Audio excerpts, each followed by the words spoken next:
In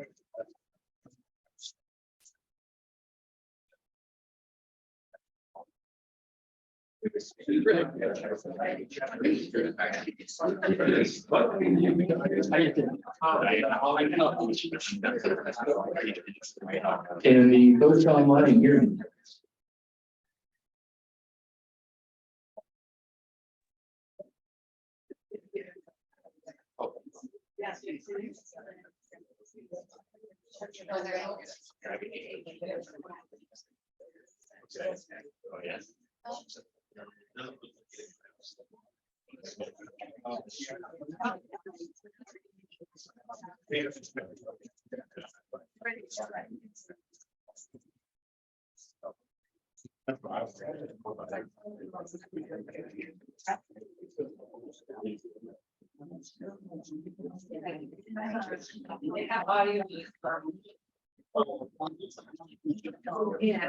I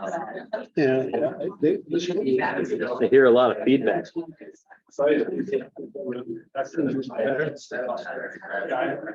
Is this better or something? Is this better?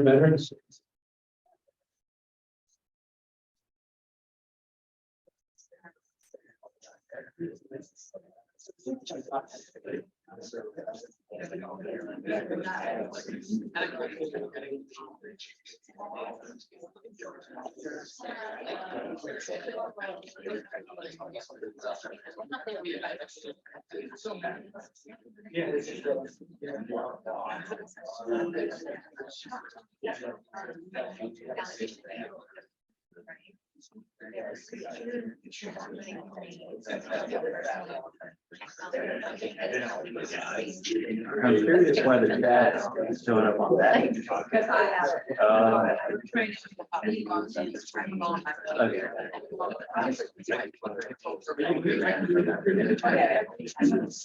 Lori Walsh.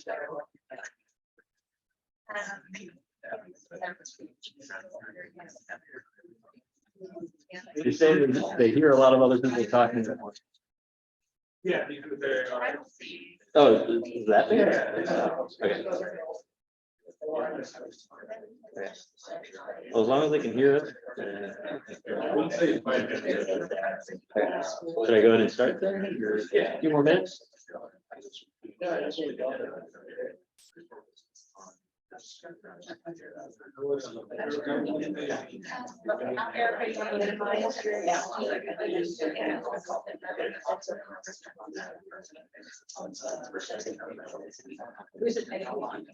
I will be right now.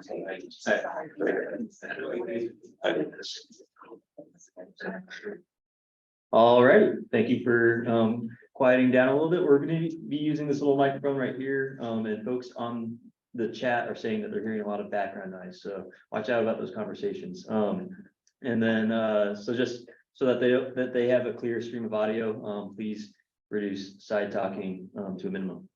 Thank you. Alrighty, so I'd like to introduce Erica Ryan to provide some introductory remarks regarding and bathroom information and whatnot. Good morning, everybody. I'm Erica Ryan. I'm a water resource control engineer in the stormwater management unit. Our branch chief, Lori Walsh, is here behind me. First of all, for some brief housekeeping, there are two emergency exits. One's here to your left, if we so needed, and the other one is out the front, and the meeting area is out on the lawn, out in the front of the building. That's basic there. We have the bathrooms down here. You need to go out the front, make your first right, and then make your first left. They're all the way at the end of the hall. Parking, if you park during the visitors, no problem. If you park in the structures, they'll open the gates up at the end of the meeting. So hopefully everybody has a place. We don't validate, so just let me know if you have any issues and we can take care of that. Wi-Fi, the Wi-Fi for here is all lowercase S W R C B as in boy public 01. Let me know if I need to repeat that. Pretty good. Okay, well, I'm really excited for everybody here. We have about 80 plus people online. So if you have any other questions regarding housekeeping, you can have snacks and drinks in here. We just don't ask that you do a full-on smoky barbecue. But other than that, let's get on with the roadshow. So I will introduce Brandon Rosenblum from the State Water Resource Control Board. And I guess I'll take it away. All right, so welcome everyone to San Diego. This is the 5th CGP roadshow that we've hosted so far. So hopefully I've got it down, and if you've attended multiple, it will be very similar, at least the staff presentation. The questions is what you're really here for. All righty. So on today's agenda, we just completed the introduction. We'll move on to my staff presentation on the requirements of the 2022 CGP. And then my colleague at the State Water Board, Matt Shimizu, who's overseeing the upgrades to smarts, will give a quick presentation on the notice of intent, just to give you a glimpse of what that looks like. And then we'll take a 10-minute break just to stretch and use the restrooms before moving into our question and answer session. And then we'll try and get you guys out by noon. So I wanted to start the meeting by reiterating California's Water Board's mission. So our mission is to preserve, enhance, and restore California's water resources for the benefit of present and future generations. Our boards conduct our work through public processes to strengthen the empowerment of all community voices as we work together to provide clean, safe, and affordable water to all Californians. The purpose of today's workshop is to provide dischargers, municipalities, and stormwater professionals with a high-level overview of the 2022 construction stormwater general permit and an opportunity to meet with your regulators. State and regional water board staff will share their expectations for implementing the new permit requirements and answer any of your questions to the best of our abilities. So we're offering this workshop both in person and virtually. Staff will prioritize the question from the in-person attendees, answering them to the best of our abilities. And so the way that's going to kind of work is I'll probably take like 5 questions from the audience, and then we'll see if there's any questions in the chat. And then the virtual attendees can use the chat or ask to unmute to ask their questions online. So we plan on posting the staff presentation after being made accessible and ADA compliant, probably towards early August. And then we also plan on posting the workshop recordings on the construction stormwater general permit reissuance webpage. And then if you're not already subscribed, please consider subscribing to the Stormwater Construction Permitting Issues Gov Delivery listserv. It's the new LIRIS that we're using at the state for future updates on the permit. So before we get into the information-heavy presentation, I wanted to start with a joke that was submitted by Brittany Waddle. And I did edit it a little bit. But why didn't the light rain reach the trigger for a qualifying precipitation event? Because it's just missed. Or it just missed, I guess. I need to work on my delivery skills. Alrighty. So with that, let's move on to the requirement overview. This is basically going to be broken down into a little bit of background on the construction stormwater general permit and why it's a thing. And then we'll move on to the requirements. So we'll begin the presentation with permitting context. The Federal Clean Water Act prohibits certain discharges of stormwater to waters of the United States. Except those that are in compliance with a National Pollutant Discharge Elimination System, NPDES, permit. The Construction Stormwater General Permit is a specific NPDES permit that regulates discharges associated with the runoff generated from construction sites that disturb 1 or more acres of land. The State Water Resources Control Board adopted the existing NPDES Construction Stormwater General Permit in 2009 to regulate discharges with or discharges from construction activities over 1 or more acres. And then the 2009 permit actually expired in 2014, but has been administratively extended until the effective date of the new permit. And technically it's going to go on just a little bit further, and we'll get into that in a moment. So the 2022 construction general permit serves to implement new regulatory requirements such as federal effluent limitation guidelines, statewide policies, and total maximum daily loads that have been adopted since the previous permit was issued. So this slide portrays important dates when it comes to implementing the requirements of the 2022 CGP. To start, the State Water Board adopted the 2022 CGP on September 8th of 2022. solidifying the requirements that we drafted through an extensive public process.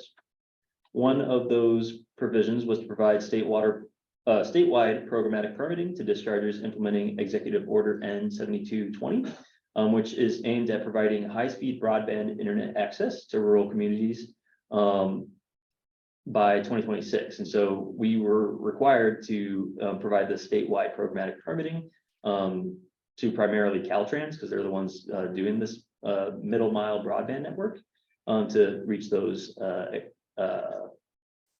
expedient goals. So during the adoption meeting, the State Water Board determined that September 1st, 2023 was a reasonable date for the permit to become effective, allowing State Water Board staff to develop guidance, lead these roadshows, and also upgrade smarts. It's also, roughly a year for dischargers to update their own stormwater pollution prevention plans, should they choose to move on to the 2022 permit instead of 2009 permit. September 1st, 2023 also initiates the 2-year regulatory transition period, where dischargers with existing coverage under the 2009 permit can continue that coverage until August 31st of 2025. September 1st, 2025, all remaining projects will be administratively terminated. And if they are continuing on with their construction activities, they will need to seek coverage under the 2022 permit. Existing dischargers that wish to transfer from the 2009 permit to the 2022 permit may do so by submitting a notice of termination in SMARTS. And then after they've obtained coverage under the 2022 permit. One thing to note is that the change of information to increase acreage under the 2009 permit will not be approved during this regulatory transition period. The new acreage must be covered under the 2022 permit. Additionally, the waivers that were granted under the 2009 permit cannot be modified or extended during this regulatory transition period. So with that context in mind, let's move on to the requirements of the 2022 CGP. This here's a list of permit requirements that we will be covering today. I tried to structure this presentation with sort of a logical operation or order based on the permitting process itself. We will start with some of the more administrative aspects, move on to monitoring and the new attachments that are included in the 2022 CGP, and then end with some additional administrative requirements, such as changes of information that might be new and the notice of termination requirements. So first, let's discuss which projects require permit coverage. Not much has changed here. Projects that disturb 1 or more acres of land are, or less than 1 acre, but are part of a larger common plan of development are required to get permit coverage. Projects that were planned together but are separated by a 1/4 of a mile are not considered part of a larger common plan of development. As with the 2009 permit, there are some differences between the traditional and linear construction projects that mostly comes in to play with risk determination and the monitoring requirements that are apply to each of those. So I just wanted to highlight that here. And then the application includes site-specific details through the permit registration documents, such as the notice of intent, site drawings, and SWIP, as well as maps. And then applicable post-construction plans and calculations, along with that first annual fee based on the disturbed acreage. Speaking of permit registration documents, there have been some changes to the post-construction plan submittal requirements. As with the 2009 permit, linear underground and overhead projects are not required to submit post-construction plans. However, for dischargers within a phase 2 or phase 1 MS4 jurisdiction, the dischargers must comply with the local post-construction requirements. The 2022 permit requires that the discharger submit either a link or a PDF of the post-construction requirements that they will be implementing at the site. It will also require the discharger to submit either preliminary or MS4 approved post-construction plans if submitting unapproved post-construction plans with their notice of intent. The discharger will have to submit a change of information within 14 days of receiving that approval from the phase 2 or phase, I keep doing it backwards, phase 1 or phase 2 MS4 jurisdiction. And so within 14 days, the final post-construction plan must be submitted through a change of information. If the construction project is outside of phase 1 or phase 2 MS4 jurisdiction, they will comply with the 2022 CGP's post-construction requirements through the SMARTS water post-construction water balance calculator and submitting their associated plans and documentation. So this is going to be nearly identical to the 2009 permit process. However, we have added a new field in the calculator for including stormwater basins. And that's just a volumetric thing. You enter your volume and they give you the credit for that. The regional water board staff may review and request revisions of these post-construction plans if necessary.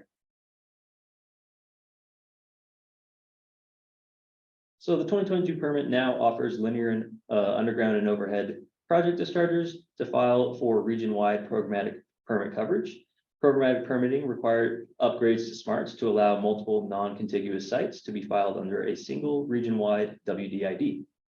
If they are within a single regional water board jurisdiction, are a group of projects with similar construction activities, and then have the same legally responsible person. The discharger will submit a common SWIP to obtain the WDID, and that common SWIP will serve as a library of BMPs that may be used to address the common construction activities that occur on the various sites. So to add sites under the WDID, the discharger would file a linear construction activity notification, also known as an LCAN, which includes a site-specific map that details which BMPs are being implemented and where on the site. And then each LCAN also requires a site-specific risk determination. The 2022 CGP includes a provision for property owners to submit a notice of non-applicability, which essentially means that this project is located in a basin or watershed that is not hydrologically connected to waters of the United States, or in other words, does not have the potential to discharge to waters of the United States. The example that most often comes to mind for folks is some basins within the Lancaster-Palmdale area of the state. But that isn't to say that there's other options. So the NONA is only available to dischargers when the site is not hydrologically connected. This means that relying on a constructed basin to capture stormwater is not a sufficient justification when applying for a NONA, as the basins can fail and result in discharges to waters of the United States. In some limited instances, a project that is being built in a location that was previously altered to such a degree that stormwater runoff will not discharge from that site, the regional water board may find that a notice of non-applicability is applicable or acceptable. I'm thinking of rare cases such as construction within like a giant pit or quarry, where all site runoff goes into some, or situations where all the site runoff may go into some bottomless well. So I recommend contacting the regional water board if you think you have one of these kind of anomalous sites.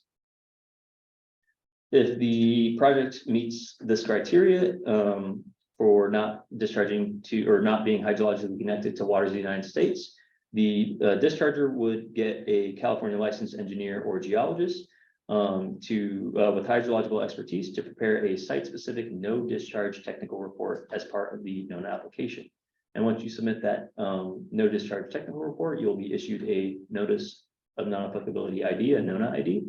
And then it's up to the regional water boards to review those submittals to determine if the site actually qualifies for a NONA. And then they'll reach out to say that you might need construction general permit coverage. But in the meantime, construction is fine. In this next section of the presentation, we will discuss the new roles for the qualified SWIP developers and practitioners, qualifying precipitation events, and other monitoring and reporting requirements. So why don't we start with discussing the new responsibilities for the qualified SWIP developers and practitioners. Qualified SWIP developers who prepare the SWIP are now required to conduct inspections at the start of construction if the QSD is replaced at the site, and then twice annually during the wetter months of the year, and then following a numeric action level exceedance. QSPs who oversee the monitoring and implementation of the SWIP are now required to conduct inspections once per month prior to each qualifying precipitation event, following a numeric action level exceedance, and then with the notice of termination. The intent of these required inspections is to improve compliance, as we observed that some QSDs were rather hands-off with their sites and leaving compliance in the hands of their delegates. So with the 2022 CGP, the water boards can also rescind a QSP certification if we find that the QSP or QSD is willfully or negligently caused or allowed a violation of the general permit, submitted false or misleading information to the state or regional water boards, used fraud or deception, or failed to use reasonable care and good judgment. Typically will not result in rescission without some sort of progressive enforcement, which may include corrective actions like undergoing additional training and maybe ethics training if they're using fraud or deception. Now I'd like to spend some time discussing changes to the training for stormwater professionals. For a little bit of background, the State Water Board in Casca work with the CGP training team, who's kind of an advisory body, to produce updated training content and curricula for the QSD/QSP training program. The training team is working on revising the training program to include some content on the 2022 CGP, while limiting the amount of additional class time. So we're looking at areas of the current curriculum and trying to streamline that to include a little bit of substance on the 2022 CGP. Additionally, CASCWA has recently released the 2022 CGP reissuance review to serve as an interim training for existing and new QSDs and QSPs. It's about 4 hours long and consists of 5 module groups and associated learning comprehension quizzes. The 2022 CGP reissuance review will be required when the QSD/QSP's certification expires and they need to recertify. So that's for the CASCWA registered QSDs and QSPs. For self-registered QSDs and QSPs, they would access that through SMARTS, and they have to do that by September 1st, 2024. However, we are strongly encouraging that QSDs and QSPs take the reissuance review as soon as possible and prior to September 1st, 2023, the effective date, to incentivize it, the QSD and QSP lookup tools at the Office of Water Programs website and in SMARTS are going to be upgraded or updated to have a additional column that indicates whether a QSD or QSP has been trained or completed the 2022 CGP reissuance review, so that when dischargers are looking for QSDs and QSPs, they understand that they have at least gone through the training and should be familiar with the 2022 permit. The 2022 permit also requires that QSDs, QSPs that are registered through CASCWA complete 6 hours of continuing education annually. This can be fulfilled through trainings required by the underlying prerequisite certifications that were used to obtain the QSD/QSP certification or through other training vendors. The State Water Board is also accepting recommendations for new underlying prerequisite certifications to make the QSD/QSP certification more accessible and hopefully increase the numbers of QSDs and QSPs statewide.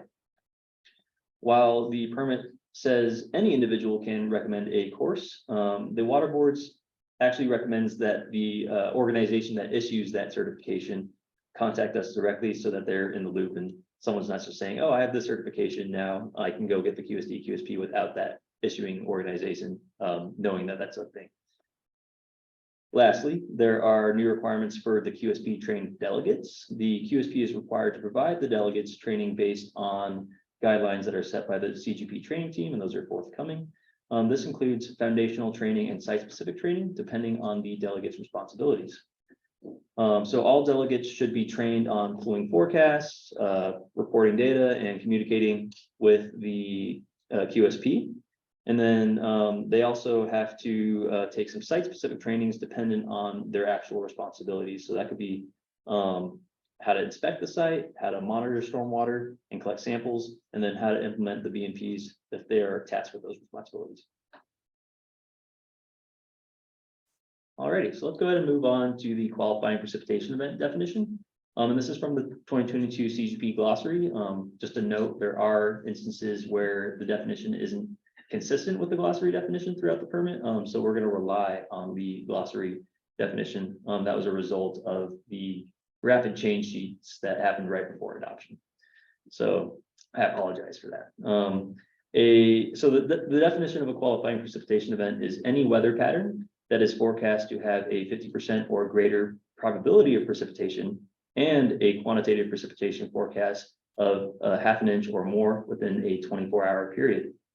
The event begins with the 24-hour period when ½ an inch has been forecast and continues on subsequent 24-hour periods when a quarter of precipitation or more is forecast. My preferred method for acquiring forecasts is to use the National Weather Service Forecast Weather Table Interface. The 2022 CGP issuance review that we just discussed, prepared by the CGP training team, details how to access forecasts for specific sites through this method.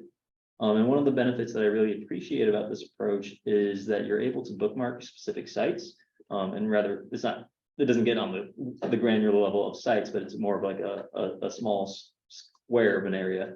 You're able to bookmark that in your web browser, so it should be relatively quick to pull a representative forecast the morning of or the day before. Now, this table is a little hard to read, so I pulled some examples to share my recommended approach in determining a qualifying precipitation event with you today. So this is an example from around New Year's in Sacramento. Note the weather table interface breaks days into 4 6-hour blocks. My first recommendation is to look for a probability of precipitation of 50% or greater in one of those 6-hour blocks. From there, we total the quantitative precipitation forecast to see if half an inch or greater is forecasted. And then if it is, we would call that a qualifying precipitation event. So for the first qualifying precipitation event on December 31st, the 4 a.m. block indicates that there is a probability of precipitation of 55%. The total quantitative precipitation for that 24-hour period is just over an inch. The next day does not have a 1/4 of an inch of precipitation forecast, so the QPE ends on December 31st. Note that when determining if it's going to be a multi-day qualifying precipitation event, we no longer consider the probability of precipitation and just look at the quantitative precipitation forecast. So that 1/4 of an inch isn't dependent on the 50% probability of precipitation. If we look at the 4 p.m. block on January 2nd, we see that there is a 50% probability of precipitation. However, the quantitative precipitation forecast is less than half an inch, and therefore it is not a qualifying precipitation event. Looking at the 4 p.m. block on January 4th, we see a probability of precipitation greater than 50% and a quantitative precipitation forecast greater than 1 inch for that 24-hour period. The subsequent 24-hour period has greater than a 1/4 of an inch of precipitation forecast and would therefore continue that event. By 4 p.m. on January 6th, there is no longer a 1/4 of an inch forecast for the next day or the next 24-hour period, indicating that the event will end on January 6th. Then here's a second example I pulled for you today. It's a 6-day qualifying precipitation event. I don't expect this to be the typical qualifying precipitation event, but as we all know, last season was anything but typical. All right, moving on to site inspections. Similar to the 2009 permit, the 2022 permit requires weekly site inspections to ensure that best management practices are properly implemented and functioning appropriately. All dischargers are required to conduct pre, during, and post-qualifying precipitation event inspections, any of which could also count towards those weekly and monthly inspections. If the 2022 permit, or in the 2022 permit, the QSP is required to conduct the pre-storm inspection, as their expertise would lend well to any needed corrective actions on the site. Acknowledging that QSPs may have several sites under their watch, QSPs now have a extended range to conduct their pre-storm inspections, and that's between it's the base requirement is within 72 hours prior to the qualifying precipitation event, and then up to 120 hours if the forecast is available for that far in advance. And this is hopefully to allow for more flexible planning with our QSPs in the field. Now, considering that pre-storm inspections are based on forecasts, which are subject to change prior to the start of the actual precipitation event, we recommend that QSPs and trained delegates save those forecasts that they use to base their decisions on. And then our enforcement staff and regulators will look at those to see how you were deciding on when to inspect and monitor. While pre-inspections are based on forecasts, post-inspections are actually based on actual site precipitation data that's collected through an on-site rain gauge. If half an inch or more was recorded during the qualifying precipitation event, a QSP or trained delegate is required to conduct their post-inspection within 96 hours of the event, or of the end of the event. And this is also another extension in time. It used to be 48 hours, so we've doubled that for QSPs or trained delegates to get out there. Now, now would be a good time to note that the weekly, pre, during, and post inspections are not required outside of scheduled site operating hours, when the site is not accessible to personnel, or when there are dangerous weather conditions such as electrical storms, flooding, and high winds over 40 miles per hour. And that the same goes for collecting stormwater samples as well. So that's a lot of different inspections to be aware of. To simplify it, I've created this table that shows which stormwater professionals can perform which types of inspection. And it highlights the weekly, the pre-precipitation event, the during precipitation event, and post-precipitation event inspections, as well as inspections for the inactive projects, and then the monthly active projects, and then the QSD and QSP inspections that are required with the permit. Moving on to stormwater discharge monitoring. Risk level 1 dischargers are not required to sample stormwater discharges for pH and turbidity, and that's the same. Risk level 2 and 3 dischargers are required to obtain 1 sample from each actively discharging location per 24-hour period of a qualifying precipitation event. Risk level 2 and 3 dischargers shall use their calibrated field meters to analyze the sample for pH and turbidity. And then since only 1 sample is required, there is no longer daily averaging on a site-wide basis, and there's actually no longer averaging on a discharge location basis either. And that was to accommodate comments that we received that collecting 3 samples for sites that might have, over 20 or so discharge locations would be extremely tedious and hard to comply with. And so we reduced it to just 1, but there's no longer daily averaging. Next, we'll get into non-visible pollutant monitoring, which is actually required for all dischargers, including risk level 1 dischargers. And it's triggered by the failure to implement best management practices, a container spill or leak, or a best management practice breach, failure, or malfunction. So the discharger must collect at least 1 sample per 24-hour period that there's discharge until necessary corrective actions are completed. Dischargers will not be required to sample if the corrective actions are completed before the discharge occurs. So say it's a dry day during the summer and you spill some pesticides or something, or there's a container leak. If you clean that and get that resolved prior to the next discharge, you will not be required to sample that discharge for that pollutant. All right, so let's move on to attachments F through J, which present requirements for discharges with specific activities or within specific watersheds. And I'm actually going to start a little bit out of order, since attachment H, which addresses the total maximum daily load implementation requirements, kind of relies on some of those monitoring requirements we just discussed. A total maximum daily load is an existing regulation that the Regional Water Board or US EPA adopts into the Regional Water Board's Water Quality Control Plan, otherwise known as a basin plan. TMDLs address pollutants that cause impairments to water bodies by establishing a sum of allowable pollutant loads into specific water bodies or watersheds from all identified sources of that particular pollutant.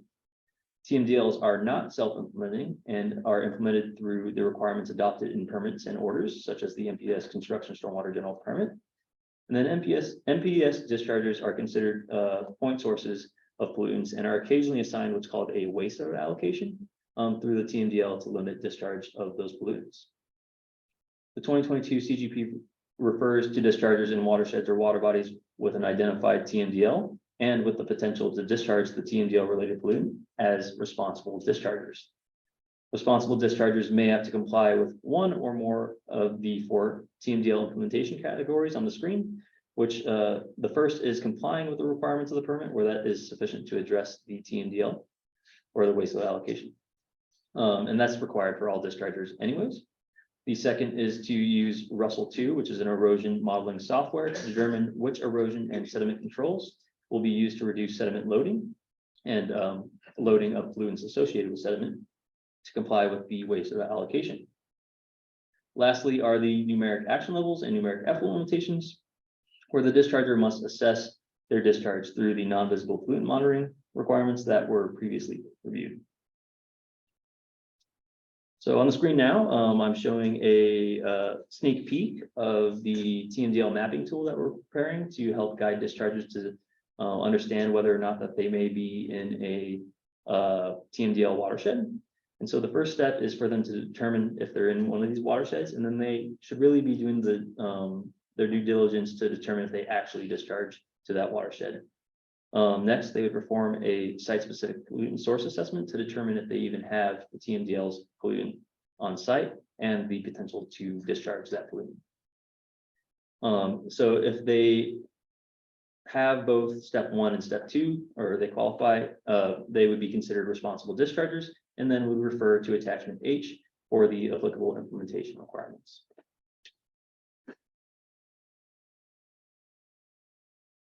In the event that the discharger has to comply with a TMDL related numeric action level or effluent limitation, the discharger would assess their discharges through the non-visible pollutant monitoring. All 3 of the following conditions need to be met in order to trigger that TMDL sampling. And if any condition is not met, the TMDL sampling would not be required by the discharger.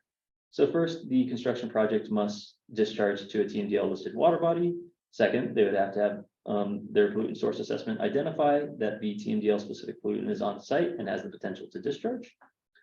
Third, the non-visible pollutant sampling must be triggered, which is, as I mentioned before, through a failure to implement best management practices, a container spill or leak, or a breach, failure, or malfunction of a best management practice. If that is addressed through corrective actions prior to discharge, then non-visible sampling would not be required, and therefore you would not have to monitor for the numeric action level or numeric effluent limitation. However, if the spill, leak, or breach is not cleaned up, then they would have to sample.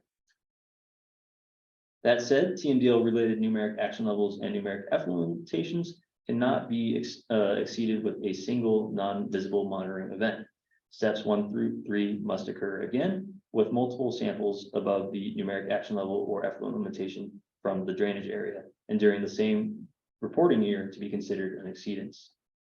Exceedances of numeric action levels require that the discharger implement iterative best management practices and corrective actions, while exceedances of the numeric effluent limitations are violations of the permit and subject to mandatory minimum penalties. All right, so attachment F, which provides the requirements for the use of active treatment systems, is not new, but has had a few key changes compared to the 2009 permit.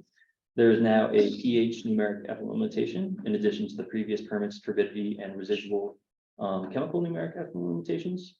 Dischargers are now allowed to bypass active treatment systems if their discharge already complies with the permit's applicable numeric action levels, numeric effluent limitations, and receiving water limitations. And this was a requirement to kind of encourage the use of active treatment system more, because previously under the 2009 permit, we required all of the discharge for that assigned drainage area to go through the active treatment system. And now if your discharge is compliant, you no longer have to operate and spend all that money using the active treatment system. Dischargers are still required to have staff monitor the active treatment system, but are now able to use on-site staff or remote staff, as long as that remote staff can safely shut down the system if the NELs are triggered or exceeded, I should say. The discharger is also required to upload an active treatment plan in SMARTS at least 14 days prior to the operation of that system. Although active treatment was included in the 2009 permit, it lacked any requirements for the use of passive treatment chemicals or products that are found in attachment G of the 2022 permit. First and foremost, applying the passive treatment products directly to receiving waters is prohibited. Dischargers should be designing a treatment area within their site when using passive treatment.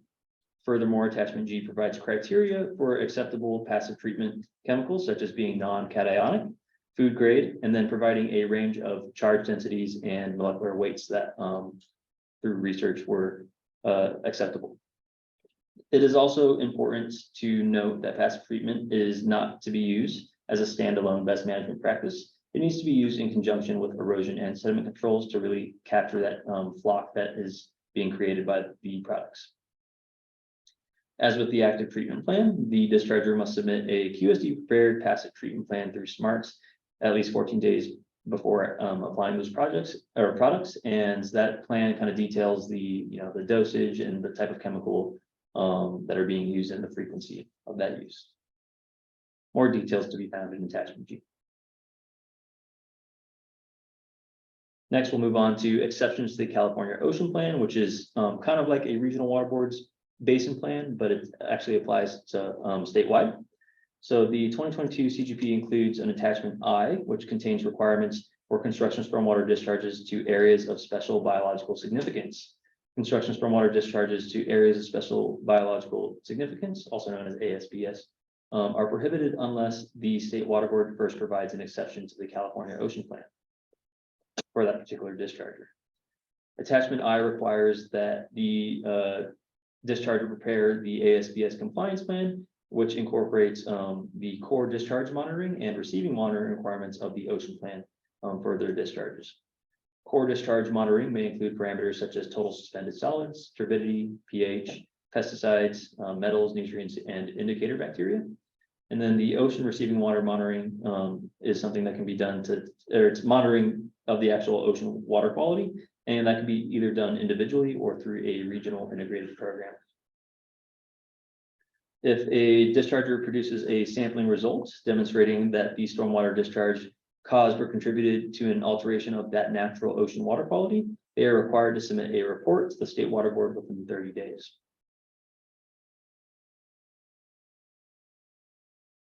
Alrighty. The requirements in attachment J apply to dischargers that are not subject to separate NPDES permits for their dewatering activities. Dewatering is defined in the permit as mechanical pumping or siphoning of non-potable water from excavations, foundations, vaults, impoundments, and groundwater removal specifically related to construction activities. Dewatering discharges must comply with the pH and turbidity numeric action levels. And then dischargers may not dewater in areas where there is known soil and or groundwater contamination that can cause pollution or nuisance.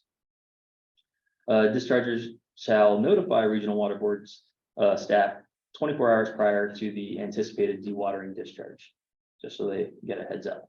And that's only if you're complying with the attachment J of the permit. There's different requirements for those other NPDES permits which may apply in lieu of this 2022 permit.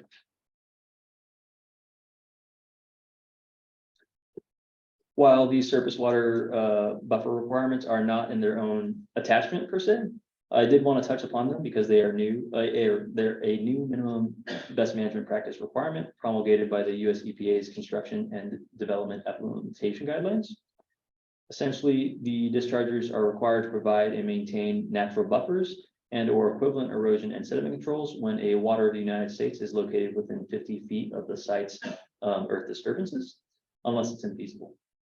The surface water buffer requirements apply to work above the top of bank or high water level of those waters of the United States, and then work within a channel or stream bed, Clean Water Act 404 projects with a 401 certification, and projects where there are no natural surface buffers are exempt from these requirements. Dischargers may use Russell 2 or another regional water board approved method to demonstrate that the erosion and sediment controls are equivalent to a 50-foot natural buffer if they are unable to provide a 50-foot natural buffer.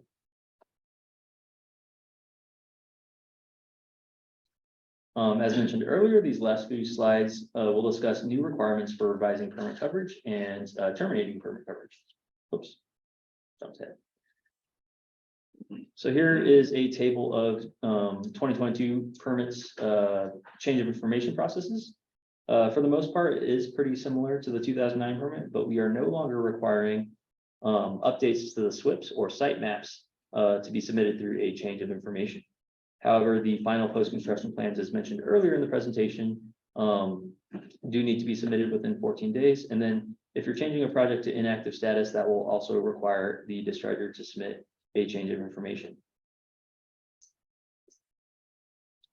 The 2022 permit allows dischargers to file a change of information to switch to inactive status, which allows dischargers to reduce monitoring when there is no active construction. The change of information will require a revised site map and photos of the temporary stabilization that was put in place for that inactive period. The discharger will still have to do monthly inspections if the site is accessible and still perform pre-qualifying inspections, pre-qualifying precipitation event inspections, though either the QSP or the trained delegate can do those. And those are really just to make sure that the temporary BMPs are still in place and functioning properly. And then one thing to note is that inactive projects do maintain their permit coverage and are still subject to the annual fee. The permit also incorporates a provision for dischargers, primarily large residential developers, to develop residential lots that have unfinished yards and landscaping areas. In order to reduce acreage, the dischargers have to meet the following criteria. So the residential lot has to be sold to individual homeowners for residential use, and a certificate of occupancy or equivalent document must be maintained on site in case an inspector comes by. The lot must be less than 1 acre of disturbance. All construction activity conducted on the lot by the discharger is complete, and the discharger has to install temporary BMPs to stabilize the unfinished yard and landscaping areas prior to selling that house. And then the discharger shall upload as an attachment to SMARTS documentation of some sort of contract with the homeowners, such as covenants, conditions, and restrictions, requiring that the individual homeowners stabilize their unfinished yards or landscaping areas within 1 year to maintain temporary BMPs until stabilization is met. And Erica actually helps prepare some of that language, so I'm going to make her answer all those questions. And then lastly, we're going to get into the notice of termination. So the NOT process requires that a qualified SWIP practitioner conduct a notice of termination final inspection. And that's to help with the second bullet here, which is collect some of the photos demonstrating the final stabilization has been achieved and that post-construction best management practices are complete. The discharger must submit a final site detailing completed construction features and permanent erosion control, as well as the post-construction best management practices. And they would do this by orienting those photos on the site map. So like a little arrow in a photo showing the view that that picture is taking is kind of what we're expecting there. And that's going to help the regional water boards hopefully get those notices of termination done quickly because they'll have a better understanding and a better view of what's happening on the site. The discharger, this is not a new requirement, but I want to highlight it. The discharger needs to include a long-term maintenance plan for post-construction best management practices. And that goes out for 5 years. And it's not intended to be a lengthy exercise. It's really just kind of a summary of who's responsible for taking care of those post-construction best management practices. And then the frequency and what kind of activities you're doing to maintain them. And then lastly, a notice of termination will be automatically approved if the regional water boards do not deny, return, or accept the notice of termination for review. And that will be done within 30 days. So that's also to kind of help with, or it's kind of a provision that we included in response to some comments that notices of termination are taking too long and causing undue burden on the discharger to maintain their BMPs. So, and pay their annual fees potentially. And that is the conclusion of the requirements of the 2022 CGP overview. Next, I'll pass it over to Matt Shimizu, who's online to overview the notice of intent in SMARTS. Thank you, Brandon. I'm going to share my screen now. Okay.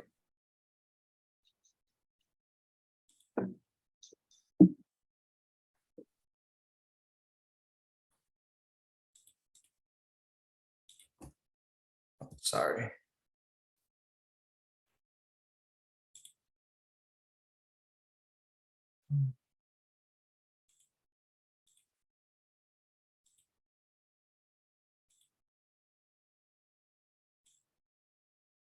Can you guys see my screen?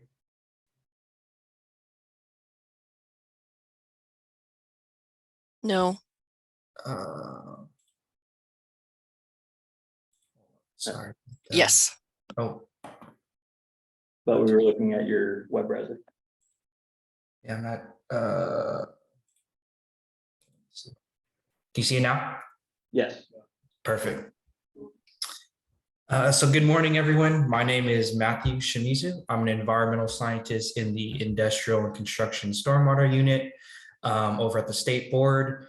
And I am, as of recently, the new lead for industrial and construction related matters in SMARTS. And so today I'm going to be giving you a presentation on some of the new SMARTS enhancements, more specifically the construction notice of intent.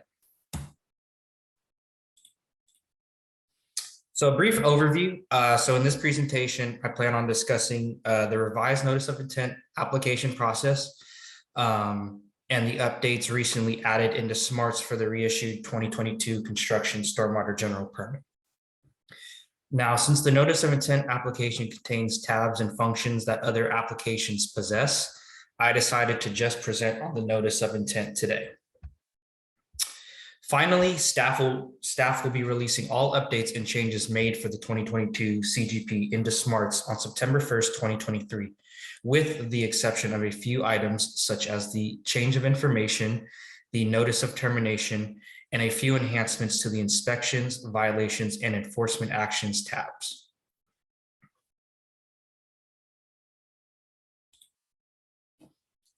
So this is just basically a quick overview of how to create a new notice of intent application. So the first step would be to start a new notice of intent application. The user would then be able to either create a new organization or link that to an existing organization. The user would then be able to add or delink users to that application. Once all of these steps have been completed, the user will then be placed in the pre-application questions section, which I will discuss in more detail later on. The discharger will then move through all the tabs and complete all of the required fields. And then finally, they would have either the legally responsible person or the duly authorized representative go ahead and certify and submit that application in for State Water Board review.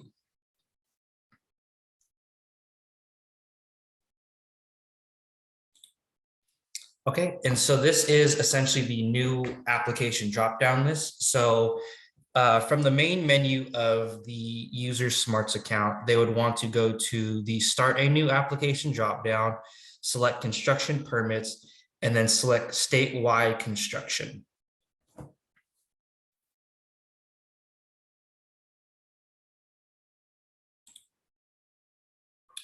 From there, the user will then be placed in the organization selection page where the user can either create a new organization or they can link the new application to an existing organization that they are already linked to.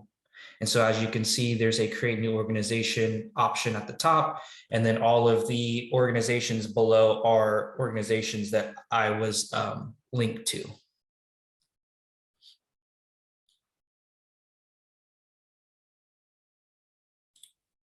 Okay.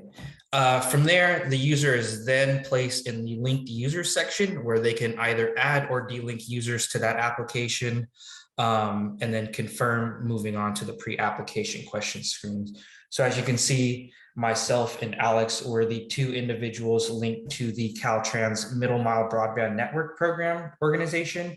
And so I can either delink Alex or I can add other LRPs, duly authorized representatives, or data entry people. So as mentioned before, this is a new screen and function. So this is the pre-application questions screen. So this is a new feature that we recently programmed to assist dischargers with selecting the correct application. As a note, at the top, when hovering over the 3 available application types, it will provide the user with a description of that application type and some of its general requirements. So as you can see at the top, there's the notice of intent, erosivity waiver, and notice of non-applicability. You can hover over all 3 of those and it'll give a brief introduction to those. These questions and the information provided assist users in selecting the correct application type to apply for, helps them determine their application eligibility, and then also places them in the correct application interface. For example, traditional or linear interface based on the type of construction question you could see as the first question right there. So users can switch between different application types as many times as they want to confirm which application to apply for.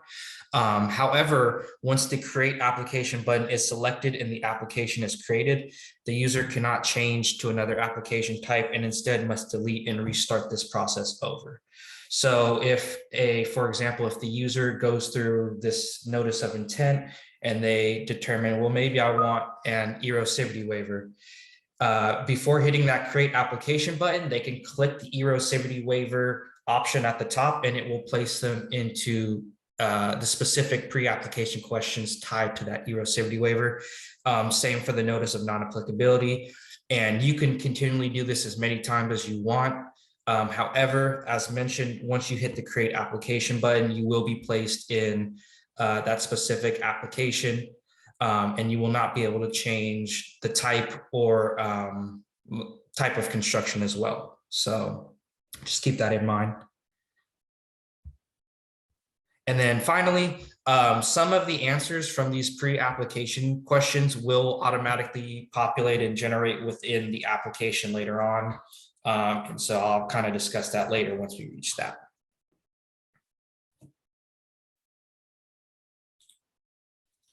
So this is the owner information tab.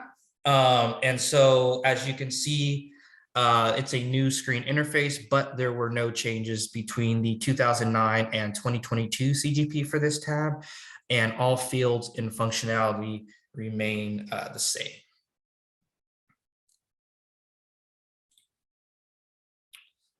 Similarly, the on-site contact information has there were no changes between the 2009 and 2022 CGP for this tab in regards to the fields and functionality.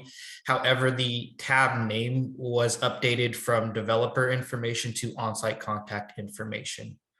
And so that was really the only change that occurred within this tab.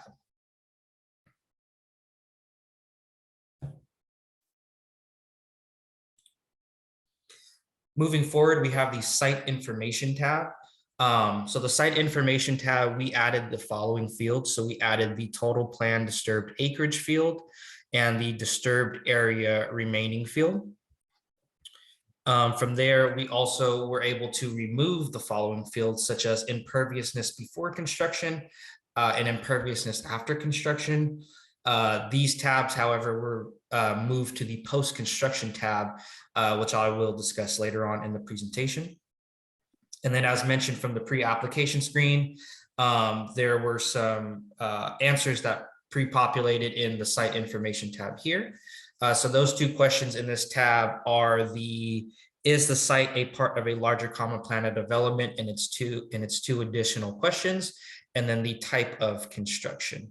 And as you can see on the type of construction, it is locked because, as I mentioned, we don't want users switching between traditional, linear, and back and forth, because that would, of course, change the entire layout of the application.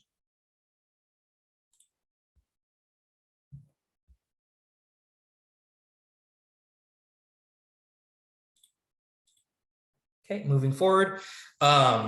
So we have the additional site information tab, and we added the following questions and fields. So we added the county field, which was moved from the site information tab. We have the regional board field, which was moved from the site information tab as well. And then we've since added the regional board email field, the dewatering question, active treatment system, and passive treatment technologies questions, the areas of special biological significance questions. And other than that, the remaining questions and fields are,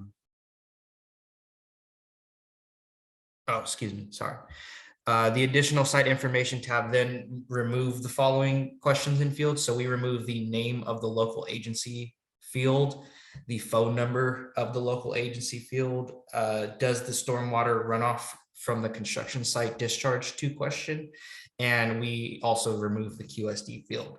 However, the QSD field we have since made into its own tab, and I will discuss that later on in more detail.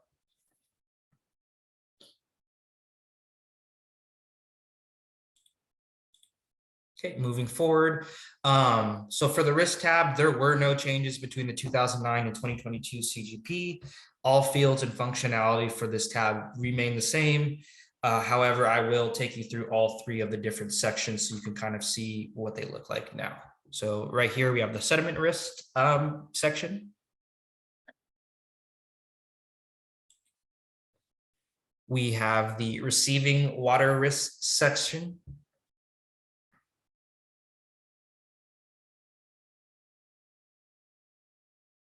And then finally, we have the combined risk section where users can see, of course, what the final risk level is for their project.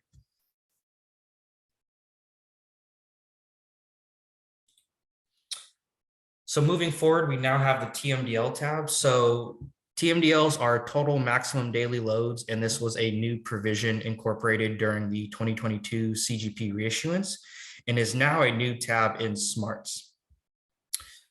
Similar to the industrial general permit, my colleague Reed Hoshovsky created a TMDL water body / watershed mapping tool specifically designed for construction TMDLs.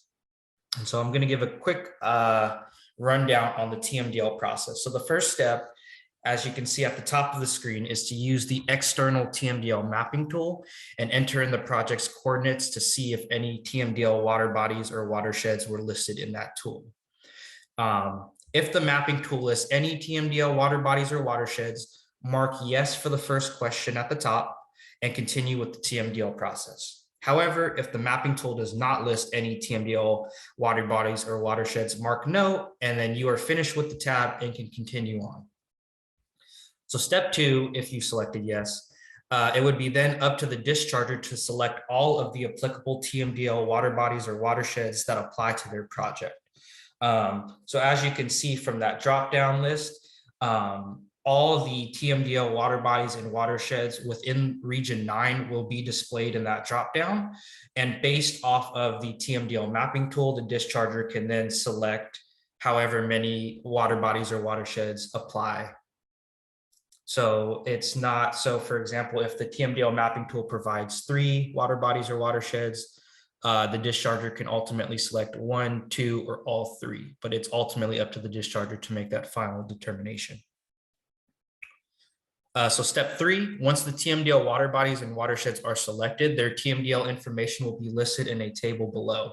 So as you can see that table in the middle, it lists the TMDL name, the water body or watershed, the specific pollutant or parameter, the compliance deadline, and then that last column, present in construction site stormwater discharge, is what the dischargers must fill out. So step 4, the dischargers must then go through the last column that I mentioned and either select yes or no for if the TMDL pollutant is present in their construction site stormwater discharge. If yes, then the discharger is responsible for complying with that TMDL pollutants requirements, and that requirement will be listed in the TMDL requirements table below. If no, then the discharger is not responsible for complying with that TMDL pollutants requirements and can disregard that. And then lastly, the applicable TMDLs will then all be listed in another table down below in that TMDL requirements tab, and will also be located on the requirements tab, which only populates upon the NOI becoming active. So you'll essentially have 2 TMDL requirements tabs or tables to reference in the NOI.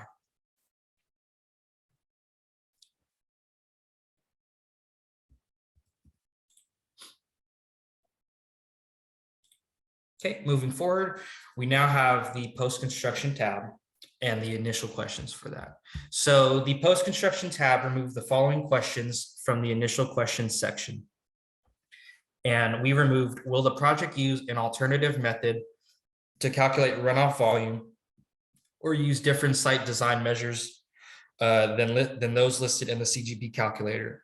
And so staff removed this question because dischargers should only be using the SMARTS CGP calculator when performing their post-construction calculations, as we want calculations to be as consistent across the board for all construction dischargers. The next question that we removed was, does the phase 1 or phase 2 MS4 have an approved stormwater management plan that includes post-construction requirements? And so staff removed this question because the stormwater management plan should automatically be included within the phase 1 or phase 2 MS4 post-construction plan and documentation.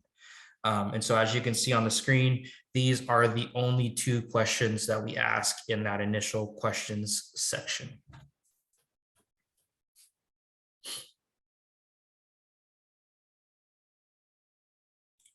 Okay, moving forward, we are now in the post-construction's input and output section. So for the input section, staff updated and added the following fields. So we updated the closest location field to now the closest rain gauge location. And we also updated the size field to size of drainage area. For what we added the, as I mentioned earlier, we added the imperviousness before construction and the imperviousness after construction fields in the pre-construction and post-construction sections of the input. These fields were moved here from the site info tab because staff thought it would be better suited in the post-construction tab. These fields are now also generated based on the pre and post-construction inputs rather than a manually entered value that it was previously on the site information tab. As for the output section, all fields and functionality remain the same.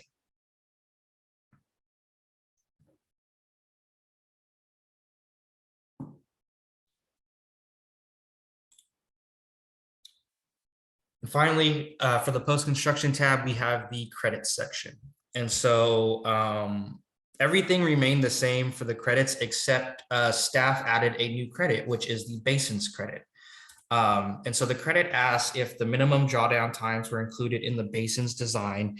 And then we also ask what the basin's total capacity is. And the answer to the first question must be yes in order to receive any credit for this basins credit.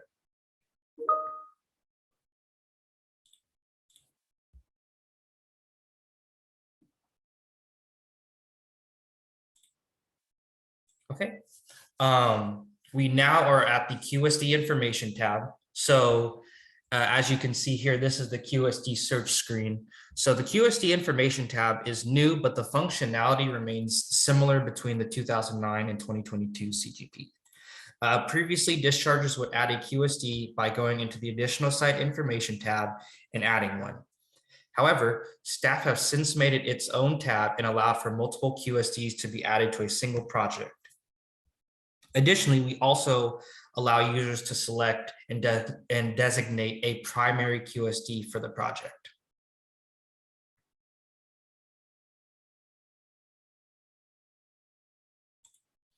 So as you can see here, this is the QSD table.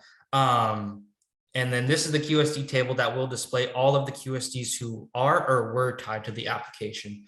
So as you can see here, if Sean Naismith was the only QSD added, he would automatically be selected as the primary QSD. However, since Erica Smitty's was added, you have the option to essentially select either Sean or Erica as the primary QSD.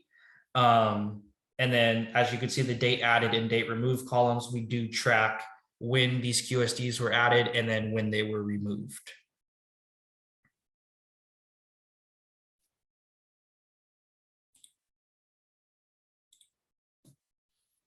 Moving to the attachments tab, we have included new attachment file types for the reissuance, which include a post-construction ATS plan, passive treatment plan, risk calculations, TMDL Russell 2, MS4 post-construction requests, and an ASBS plan. And so those are some of the new attachment file types that we've since added. Staff also made some minor edits to some of the attachment file type names by placing correspondence in front of their title rather than having those as a subtype. But other than that, all functionality remains the same for this tab between the 2009 and 2022 CGP.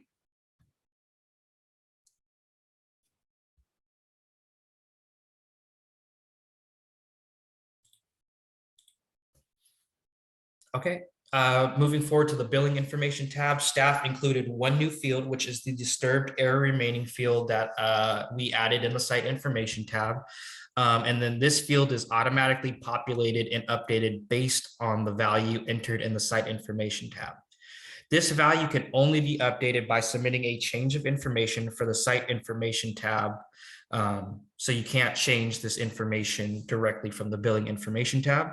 And this field was included per discharger and external stakeholders request to allow dischargers to estimate their annual invoice fee based on that disturbed area remaining. Other than that, all the other functionality remains the same for this tab between the 2009 and 2022 CGP.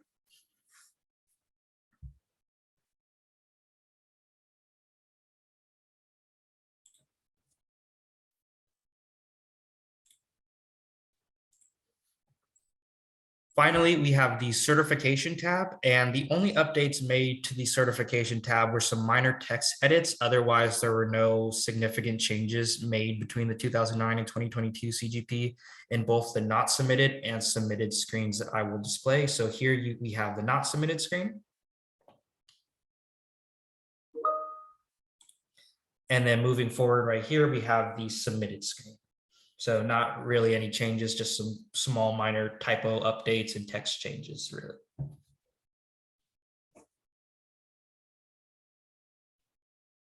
Okay.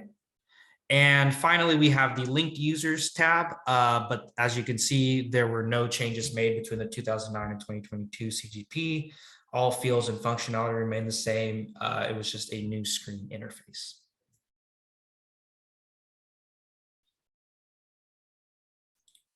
Okay, and so what was just discussed was essentially the process from starting the application to submission. So now I will be discussing some of the tabs and changes made after the application has been approved and that WDID has been issued. So, so this is the requirements tab, and we have essentially updated and added the following. We updated the current requirements table to now state as the general requirements table. And we also updated some of the table's column headers within that tab. There's too many to list, so I decided not to go through that. And then we also added a TMDL requirements table to display the TMDL parameters that the discharger must comply with. And so you'll have the TMDL requirements table in this requirements tab, and you'll also have it back over in the TMDL tab. So two different places you can find that table.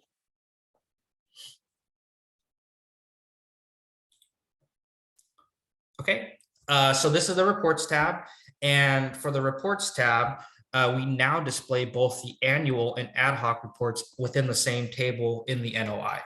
So previously, the reports tab only displayed the NOI's annual report, and users had to go into a specific annual report to view any of the associated ad hoc reports. But now you can simply select the ad hoc report directly from this table. Other than that, all the other functionality remains the same for this tab between the 2009 and 2022 CGP.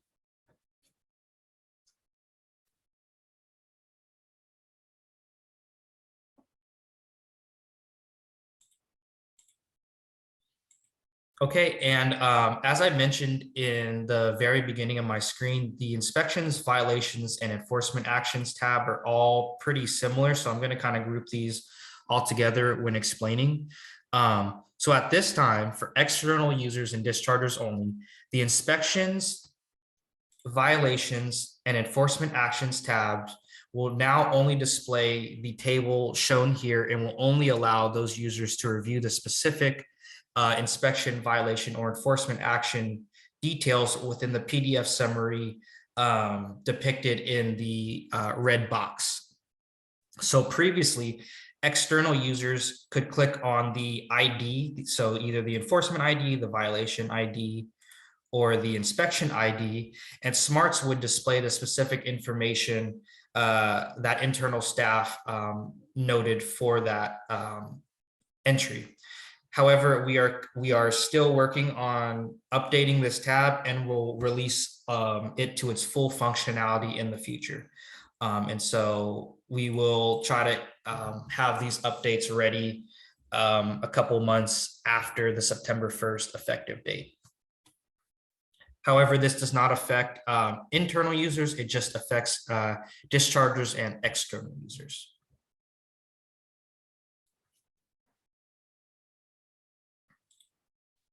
Okay, moving forward, we now have the NOT tab, or notice of termination.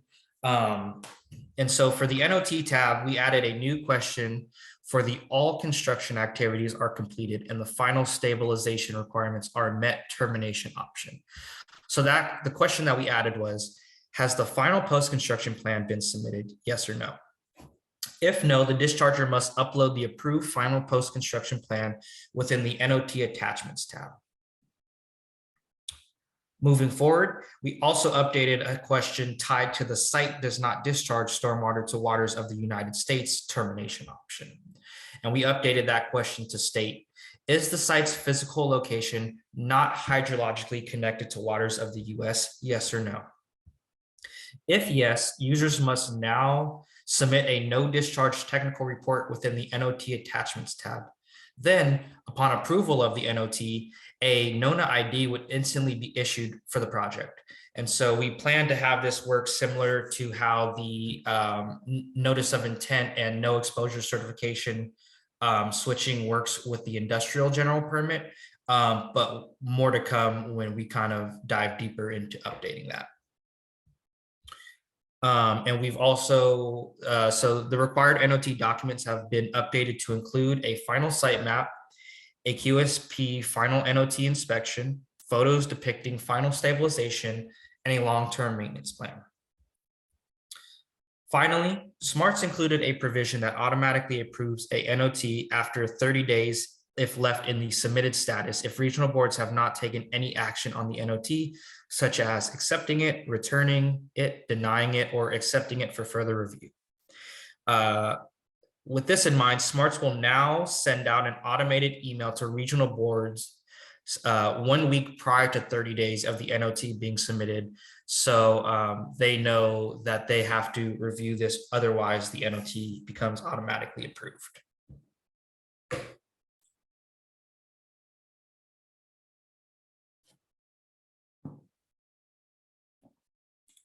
Okay, moving forward, we now have the change of information tab. And so there are two different types of changes of information. There is the organization COI, and the site COI. And so the organization COI remains the same, and there were no changes between the 2009 and 2022 CGP. All fields and functionality associated with the organization COI remain the same.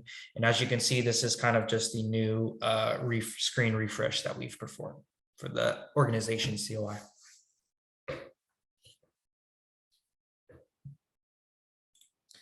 Moving forward, we now have the site COI, which has been updated. So staff programmed a new change of information to allow the removal of residential loss from permit coverage and to turn a notice of intent into inactive status. Staff also updated the COI by programming a current versus revised column, where the current column contains all of the information initially entered in the application, and the revised column is left blank to allow users to enter updated information. By including both the current and revised columns, this will allow dischargers to view the current data and update only what's necessary. And then staff, we also updated the change of information by incorporating entire notice of intent tabs and their fields within the COI. And so these notice of intent tabs consist of the site information tab and the risk tab for traditional NOIs. And then for linear NOIs only, we also include the segments tab.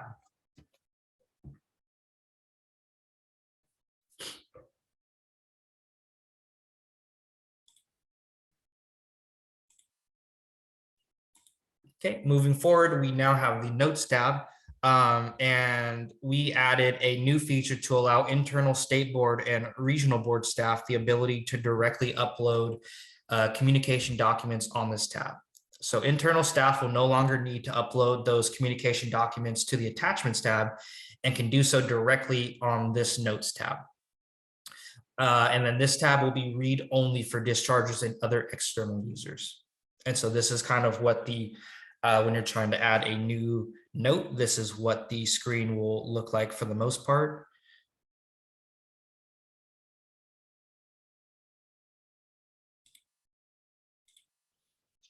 And then this is the notes table. So staff also updated the notes table columns as well. And as you can see, this is for the most part what it's going to look like. We probably will update this a little bit more. But for now, this is essentially what it will look like.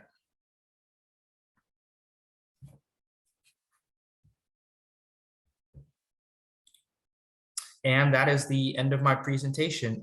Thank you all for your time today. If you have any questions or comments, please feel free to reach out to either Brandon or myself with the contact information listed on the slide.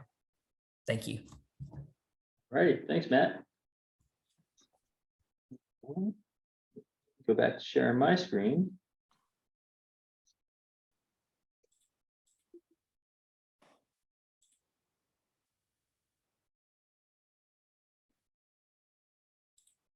And we'll go ahead and move on to our 10-minute break. So we'll be returning at 10:31.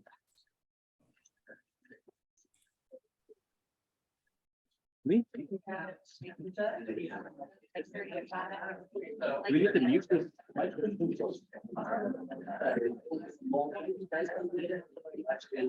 Also, I'm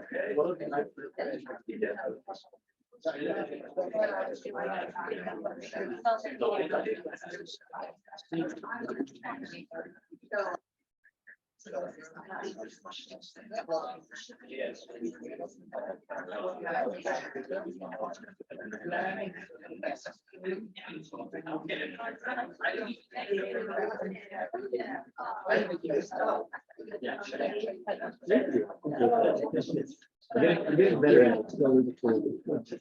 Oh, yeah.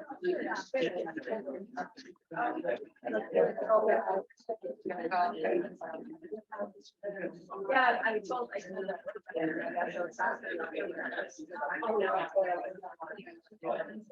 Oh,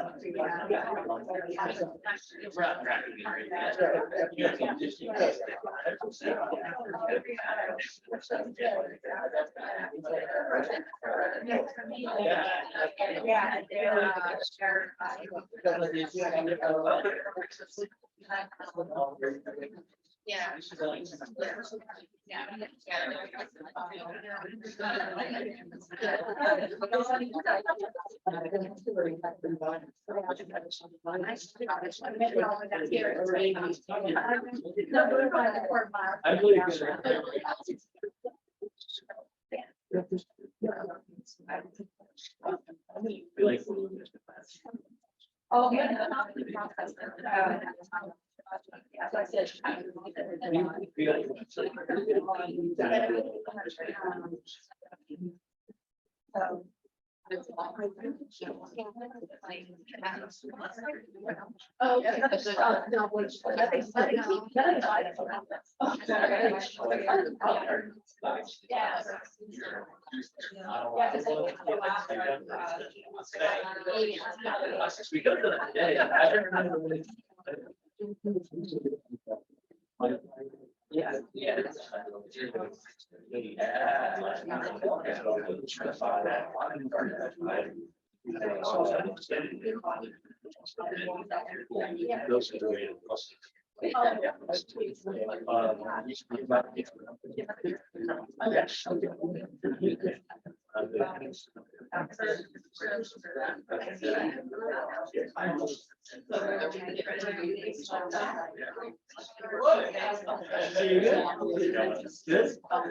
Yeah. Did I cover the certification all right? Yeah, I think so. I mean, we're okay.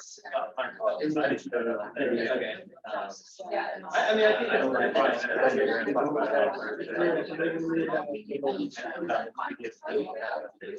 I'm calling Tino. He's gonna be here soon. Okay. See how you guys do it here before. I mean, sometimes we have handheld mics. Yeah, I think this one's so people online can hear. Yeah, With the online, with the mics you can. okay. Oh, with the mics you cannot hear? Oh, yeah. And Brian knows it. Brian and I heard I know we're getting a boardroom upgrade here. Yep, But soon, very still, soon. yeah, I know he kind of Is part what I understand.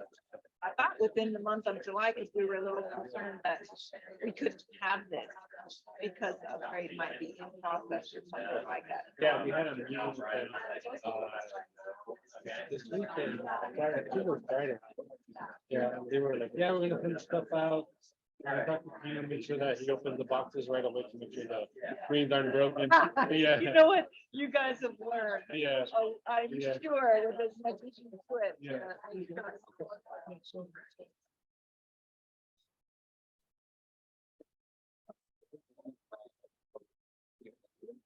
You know, I'm pretty sure it will be. I think. Brandon wanted that, but pretty sure it's not.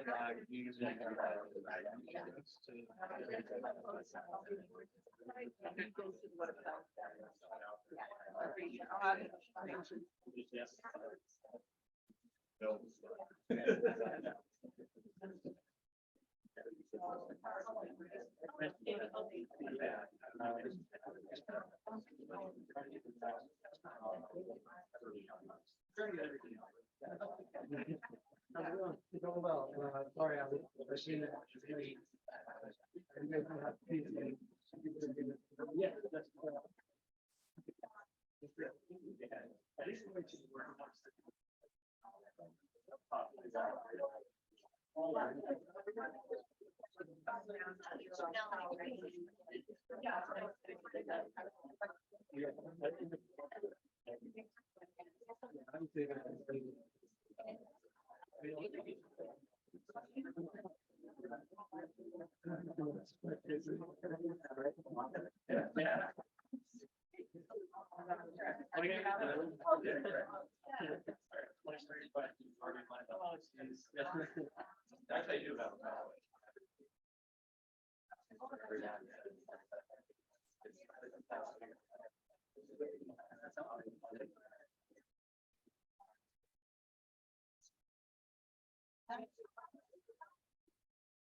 Yeah, that's.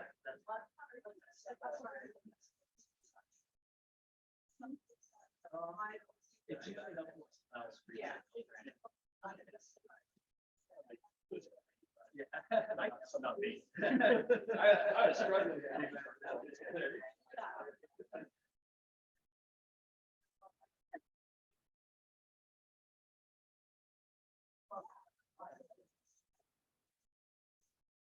We have 3 minutes.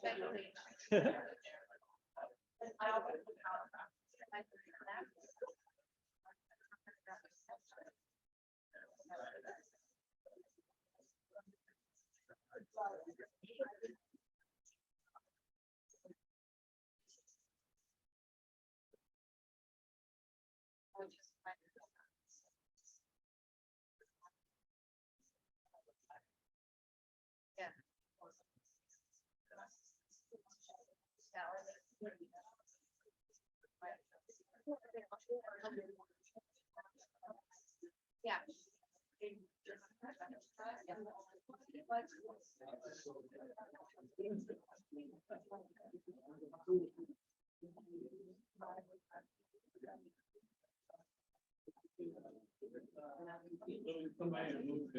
Yeah, let's put it somewhere in here or what, Okay. if somebody wants to say something. Or they can come up. Here. You Yeah, can just pass pass it it around, yeah. on. Yeah. Or do you Yeah, Yeah, it's still on. Yeah. Yeah.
be overseen by is Erica. Next, I have Morelli Garcia, Water Resource Control Engineer. She covers San Diego River, Los Penasquitos, Carlsbad watershed. These also are the staff responsible for the watershed water quality improvement plans. So they touch pretty much all TMDLs, whether it's phase 1 or phase 2, plus CGP and IGP. So it's a lot. And then Reagan's not here. I'll see if he gets back in a moment or two. But the other few very important staff that are in the room today, for those folks that are sitting in the room, is our compliance assurance team is present. Oh, sorry, before I get there, Tony Felix.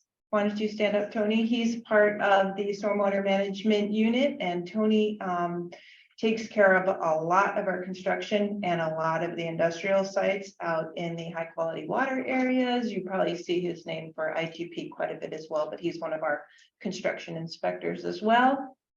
Okay, so now our compliance assurance unit is fully in the house. And I wanted to introduce them. So walking in the room is Chiara Clemente. She's the senior scientist over the compliance assurance unit. Next to her is Frank Melbourne. He also is part of our CAU team. And hopefully you don't get to see these folks too often, because usually your site is receiving some sort of monetary penalty from our office if these folks are involved, but not always necessarily. And then we have Christina Arias. She's with us. You might know Christina. She was part of stormwater for a really long time, part of the regional MS4 permit authors that wrote the permit, but she's also very well versed in construction stormwater as well. And Reagan.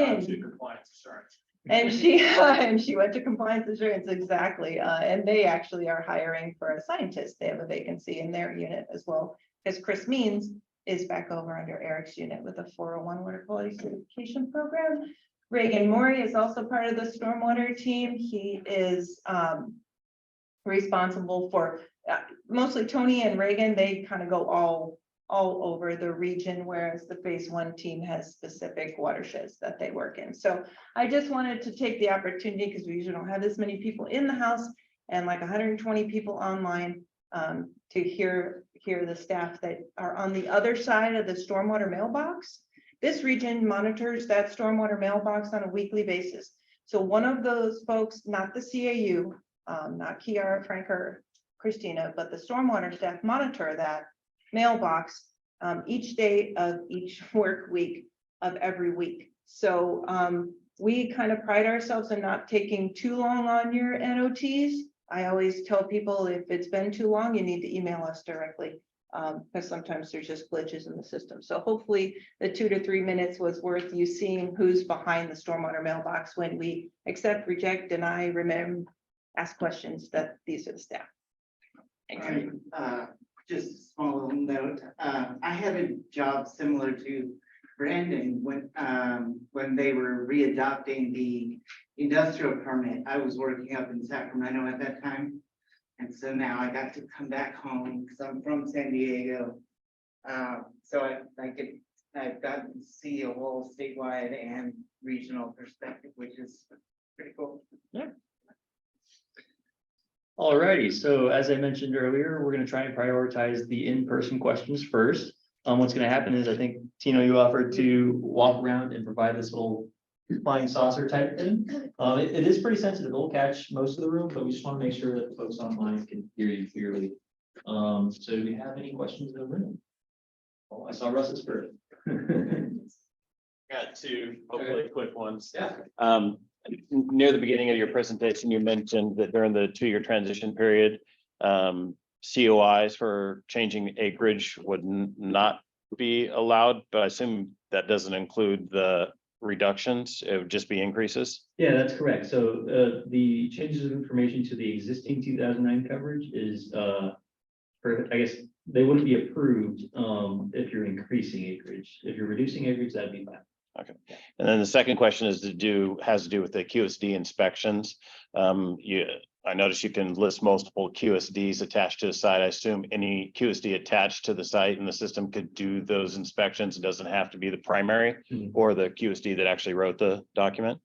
It does not need to be the primary, it could be any QSD, and I think I saw that question in the chat as well, so, you know, I guess the requirement was kind of written with the frame of mind that a lot of sites would only have one QSD, but, if sites have multiple, they can swap them out, especially if, like, you know, you have an out-of-state QSD that's preparing, the SWIP, an in-state QSD can do those inspections.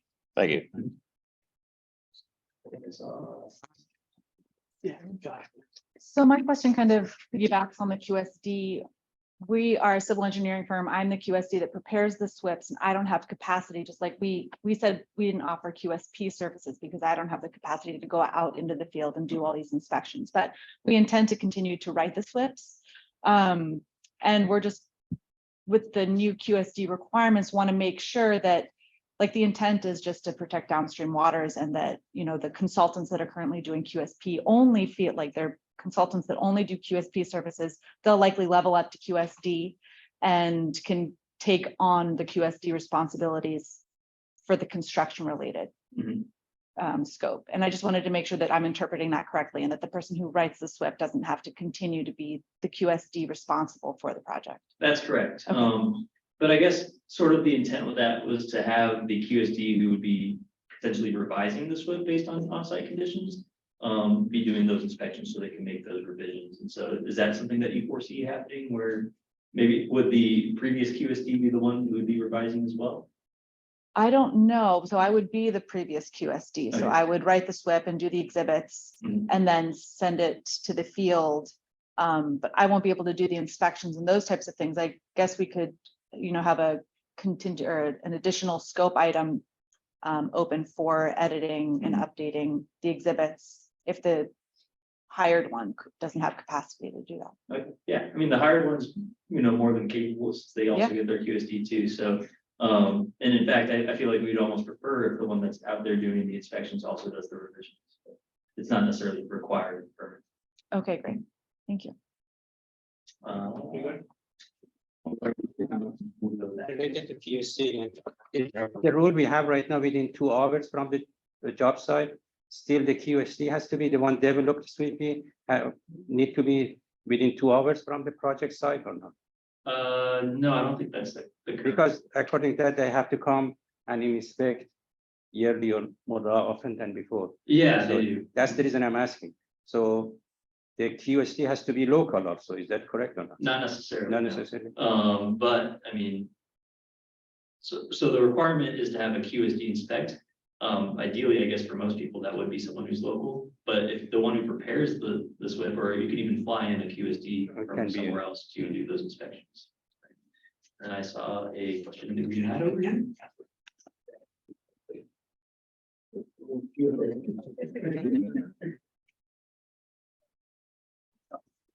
Hello. I was wondering, you had mentioned for sites that are on the current permit, the 2009 one, and then in 2025, when they have to switch over to the new permit and we have to perform a notice determination. I was wondering if you could elaborate a little bit on that, because obviously it's hard to do a notice determination typically when there's still active construction. Right. Would like the acreage change, or is it more like an administrative one at that point, or how does it kind of work? Yeah, so I think the way it works, and I wasn't around when the IGP did the administrative terminations, but my understanding is that SMARTS will automatically just terminate the site because that permit is no longer active. And so you don't have to demonstrate stabilization or anything to get the new permit. You just have to have the new WDID. And so what would happen is you would be out of coverage if you didn't already get your 2022 permit WDID. And you would submit a notice of intent before you could technically begin construction again for the permit requirements. Okay, so we'd submit just basically a new SWIP and NOI. Yeah. And would the acreage change or anything, or would it still be the same as the original? I think you'd still have to put the total site disturbed, and then the remaining acreage should be different than the previous one. Okay.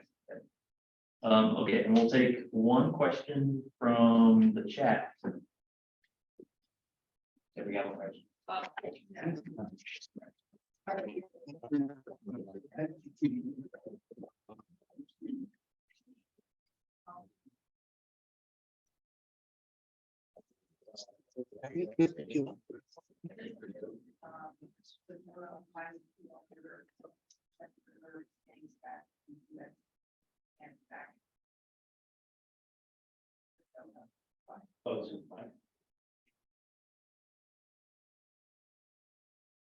Okay, so question from the chat, does NONA apply to the Tijuana River when the river then snakes back into the US, back into Mexico?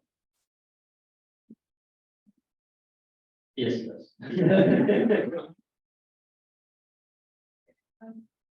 Is the QSP monitoring requirements apply to LUP projects? QSP monitoring requirements. Yes, so I wrote this permit, using just risk level, instead of risk type for LEDs, just to save space on the screen. But yes, there are monitoring requirements for the, linear utility or linear underground and overhead projects that require QSPs and QSPs to monitor as well. And then I guess we'll go ahead and go back to the in-person questions. I think I saw one back there first, and then we'll come back up. Yeah, so my question's regarding the inactive status now for the COI. Is there a time constraint on that? Like, is there a minimum time of inactive construction? I think what the permit says is you have to be at least 30 days of inactive in order to submit the change of information. I have to level check. But there's no maximum length that your permission for your site can be inactive. You just have to file another change of information to turn it back to active. Got it.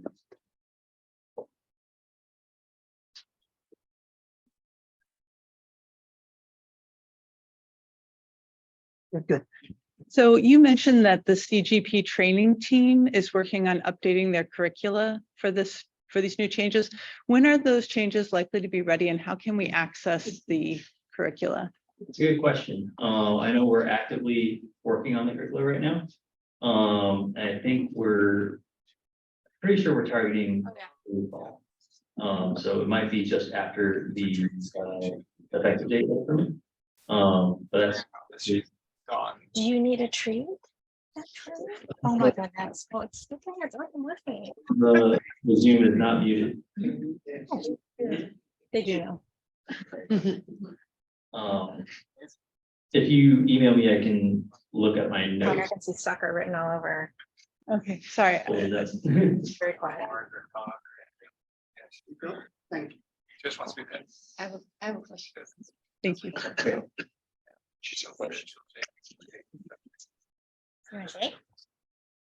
I have a question on the NONA application. How long does regional board staff have to approve or deny the application? So they will not be technically approving it. The NONA ID will be automatically issued once they have a no discharge technical report submitted. And then from there, the regional water board can review it and ask for clarification or any amendments if they caught any errors. For as long as the NONA ID is active. Is there a mechanism to disagree with the analysis? Yeah, it would just be in smarts, I believe. Actually, I'm not, Matt, do you have better insight for that? Yeah, we do have a NONA status. The regional water board disagrees with the no discharge technical report for the NONA application. Do we have any mechanism for them to notify the district? Yeah, there's a NONA status tab in the NONA, and then there's going to be different fields for the internal users or the regional boards to enter in.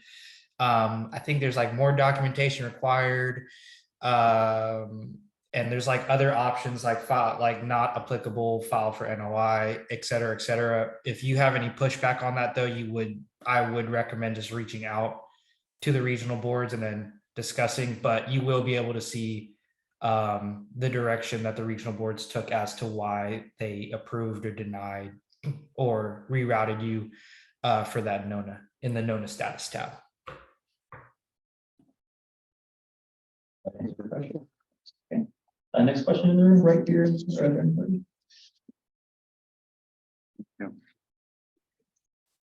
In your new smart system, the questions about the DSA, about the planning, the planned DSA and the remaining DSA as well. Can you elaborate more about what the meaning of remaining one? Yeah, I'll turn that question to Matt. Matt, the question was, can you elaborate more the meaning on the planned or like the remaining disturbed soil area and the total disturbed soil area is? Yeah, of course. So the total plan disturbed. We're gonna I don't know how it's volume going, on how it goes up. the- Oh, yeah. So the total plan disturbed acreage field should incorporate all acreage, all disturbed acreage for the entire project. Whereas the disturbed area remaining field only captures what is currently being disturbed. So when starting, these two fields should essentially be the same value. But the total plan disturbed acreage will remain stagnant unless you are increasing acreage.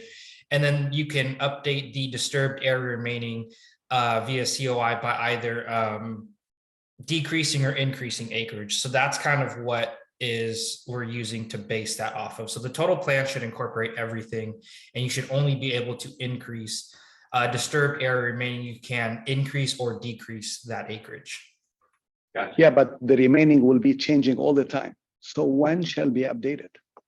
As necessary, as when you reach when you stabilize a certain area, and then you can then reduce that acreage from the disturbed area remaining field.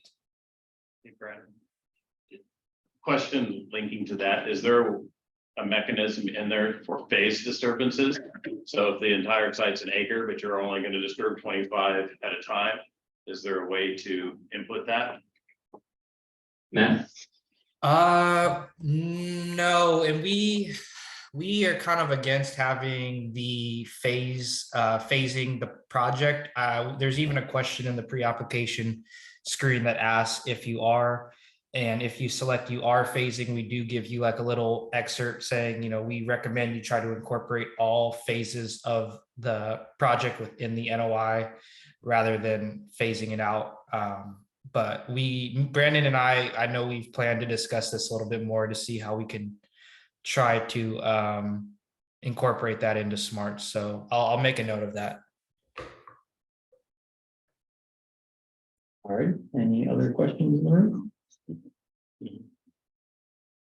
Oh, I've seen one up here in the front.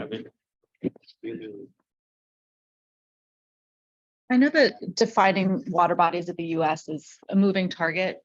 Is there a map that kind of shows areas that are excluded or known areas that are not hydrologically connected to water bodies of the US? So we've gotten this question every single roadshow so far, based on the recent SACIT decision. And once that decision came through, our lawyers reached out to me and our GIS team, and we are having difficulty finding a map that indicates what are waters in the United States, at least under existing definitions or new definitions. So I feel like that's something that we have to kind of work the Army Corps on. Yeah. This is Erica Ryan with the San Diego Water Board. My understanding is there is some discussion with the other resource agencies. That's just where we're at. We're all in limbo with everybody else at this point. When we know more, we'll share, but we don't have a map under the prior ruling of disconnected watersheds. I'm personally not aware of hydrologically disconnected watersheds in the San Diego region. But previously, we would look at Army Corps. And another question that's not really related, with the new inactive status update, I'm wondering what the incentive is to update it on SMARTS, because you could just have an inactive site and there's still requirements for monitoring and keeping it tidy. What's the advantage or incentive of updating the status on SMARTS? I think it was more or less just for record keeping. I remember Inspection frequency. it's reduced inspection frequency, but I guess kind of the way that's done under the 2009 permit, we'd say, oh, well, there's no personnel on site or it's outside of business or scheduled business hours because those are the exemptions of the current permit. And that's how it kind of works. So we wanted to build in a system for long-term or more lengthy inactive periods. And so The advantage is you won't need to do stormwater sampling. And then you only need to do monthly and then the pre-storm inspections. And then they can be done by a QSP or the delegate, whereas the pre-storm inspections and I believe the monthly inspections could only be done by the QSP. Thank you. One more question in the front and then we'll move to. Is there any for the new application, a smart application? Is there any instruction manual available if somebody want to refer to? Matt and I are gonna work on preparing guidance once we have all the screens available, and it'll be very similar to the current Smarts Resources guidance that we have, which is like kind of below the login panel and on the website. And we're planning on updating those and developing new ones, especially for submitting notice of termination, annual reporting, and ad hoc reporting. And one more regarding this, after September 1st, if there is any new project for the NOI, do we have to use the new application, a smart application, or still we can use the old one? You have to use the new one. You have to use the Yeah, new. so for a little bit of background, the 2009 permittees that are continuing their coverage throughout that regulatory transition period, they will be still using the old smarts. All new dischargers for the 2022 permit will be using the new interface of smarts. All right, let's take a couple of questions from the chat. Okay, Brendan, can we design a basin as a no discharge basin and claim for Nona?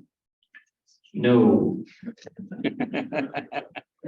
How can we address increase in disturbed acreage under programmatic permitting? COI. How can we address increase in disturbed acreage under programmatic permitting? I'm assuming it's like through COI. Yes, and Matt, correct me if I'm wrong, but it depends. So if you're increasing your acreage by adding, various sites under the programmatic permitting option, that new site would be through an LCAN. But I think if there's, like adjacent areas of a property or a site that needs to kind of expand a little bit, that can be done through a change of information. Matt, is that correct? Yes, that's correct. And it also kind of depends on what programmatic permitting you're referencing, if it's the statewide broadband or if it's the region-wide programmatic permit, just because the region-wide programmatic, you could essentially submit a COI to increase the acreage. But for the broadband, I'm a little bit hesitant to say if we would allow the increase in acreage or if they should just submit a new linear construction activity notification, just because with the the transition period. Right.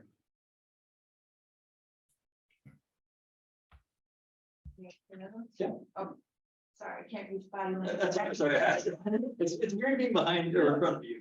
Okay.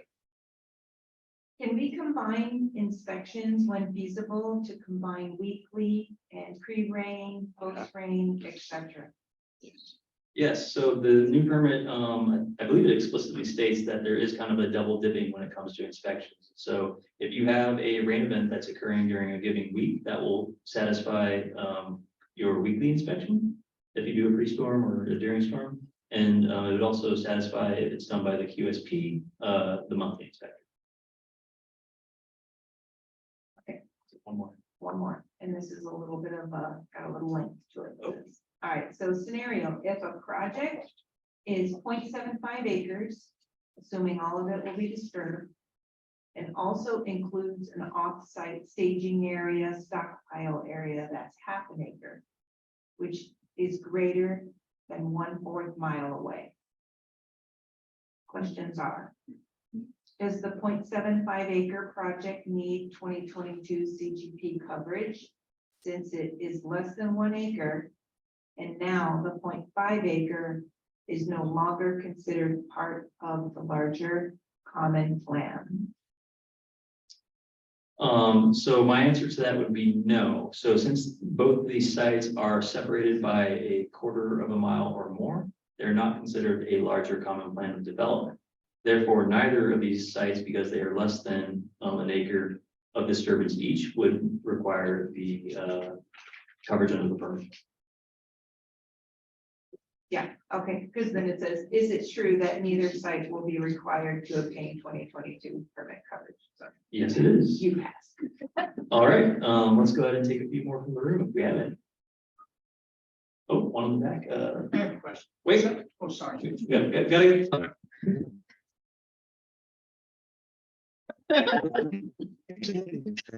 gotta. So, I have a site that's like 1.5 acres. And then I'm using a staging area I'm using a staging area and a stockpile area for dirt that's coming out of the hole. I'm not disturbing that land. Now I'm going for an NOT. All my construction is done, right? I have used the adjacent property right next to it, the next phase as that staging area. Do I have to do anything to that piece of land since I have it as undisturbed when I file my NOT? It's a great question, and I might turn that to the regional water board staff. Want me to take that one? Yeah. Hi, Erica Ryan, the Standing Water Board. So, is that with regards to the 2022 CGP or 2009? Either one. Under the 2009 CGP, if you have a staging area adjacent to it, we would consider that as part of the overall disturbance, if I understand your question. And we would use the guidance that Brandon just described to do in being involved with the 2022. I'm sorry, I didn't hear you. Sorry. So if it's under the 2009 CGP through the transition period, you would consider that as part of the project, and it would require enrollment. The total acreage was over an acre, and we would use the guidance that Brandon just described for the quarter acre to determine. But when it comes to Right. the notice of termination, would they have Right. to say stabilize that staging area? As part of the notice of termination? If it's enrolled under the CGP, yes. Regardless of which permit we're going under. That would be, I don't know, Brandon. I mean, That'd be an expectation. Yeah. And correct me if I'm wrong. Sorry, usually under the 09, the Standing Water Board can request additional activities or BMPs as needed, and so can the local agency. So just be aware of that, because they're under their phase 1 MS4 construction management program that require minimum BMPs regardless of those areas are enrolled or not. Thank you. all right, any more questions in the room? We'll wait, we got a whole hour. My question is regarding the qualified rain events. If there is a conflict in reading between the forecast and the rain gauge on the site, which one supersede or which one we have to accept? It's a good question. Now, what is the conflict that you're perceiving that might happen? Another word, rain gauge shows less than quarter, for example, but forecast shows for that area more than a quarter. Gotcha. So where the rain gauge comes into play, for my understanding of the requirements, is that it's what triggers the post-storm inspection. And so it is. That's correct. Right, Yeah. so it has to, we have to have 1/2 inch in order to trigger the post-storm inspection. And so I don't foresee an instance where the forecast for the pre-storm and the during storm inspections would necessarily conflict with the rain gauge, because it's kind of like an after the event type reading, right? Is that Correct. I mean, and when we come, for example, reading the rain gauge, for example, is 0.2. So my question, what they have to do. Oh, like so say like the day what it was forecasted to have over 1/2 inch. Correct. You came out there and recognized that In that location that the rain gauge was for less than- that field, yeah. So we'd still call that a qualifying precipitation event. You would still have to do your during storm inspection and monitoring if necessary. Correct. But for the post-storm, if it was less than 1/2 inch, you would not have to do the post-storm. That's exactly my Okay, question. sorry. Prior to that, you're absolutely correct. Yeah. Thank you. All right, let's go ahead and take a few more from online. Can weekly inspections be reduced during dry weather conditions? Nope. The permit was written to require weekly inspections even during dry weather conditions.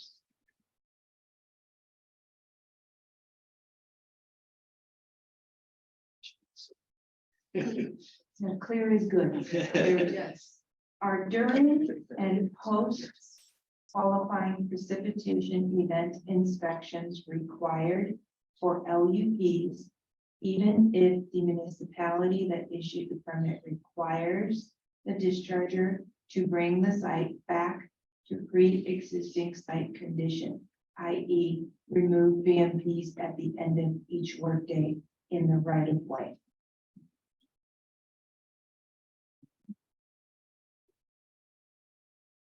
I'm not sure on that one. I think they are, but I would have to confirm that probably offline. If you shoot me an email, I'd be happy to do some research into the requirements. Let's see what else. Yeah, that's better done, I think, separately. Okay, how many times a day is weather data recall? How many times a day is weather data required to be pulled? I wouldn't say that there's a specific requirement in the permit that requires data to be pulled on a number of days, but I would say at least once per week to determine what your forecast is going to be like for determining if you're going to have a qualifying precipitation event. And then I would pull it once per day of a qualifying precipitation event as well, just so you can show your decision when it came to marking the end of the qualifying precipitation event.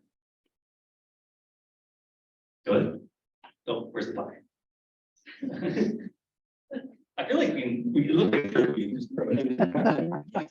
Let's just follow up with what you're saying.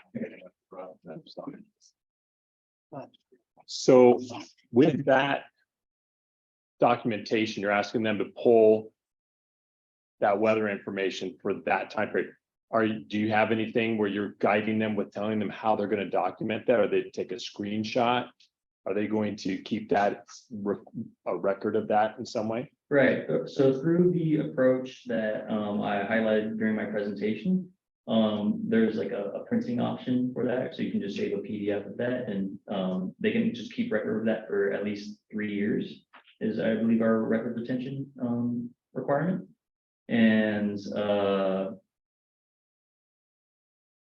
I forgot if they have, I don't think they have to upload those, but they have to maintain those with the SWIP as part of like their forecast and their inspection log. And is there any guidance on what weather station they should select? So the way it works, and it's detailed more in the CGP, the 2022 CGP ratings review, and I do plan on preparing a separate guidance as well, detailing this process. But you can just type in your address and it'll bring a little square, and the information is prepared for that area. Okay, thanks. Yeah, and our Office of Enforcement is also working on ways to pool the or just save and collect the forecast information for given regions.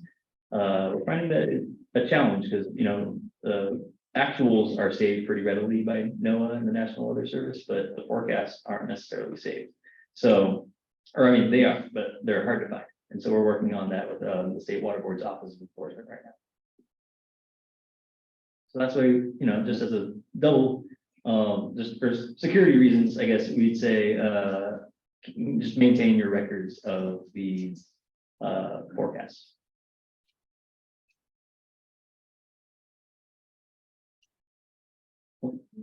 Yeah.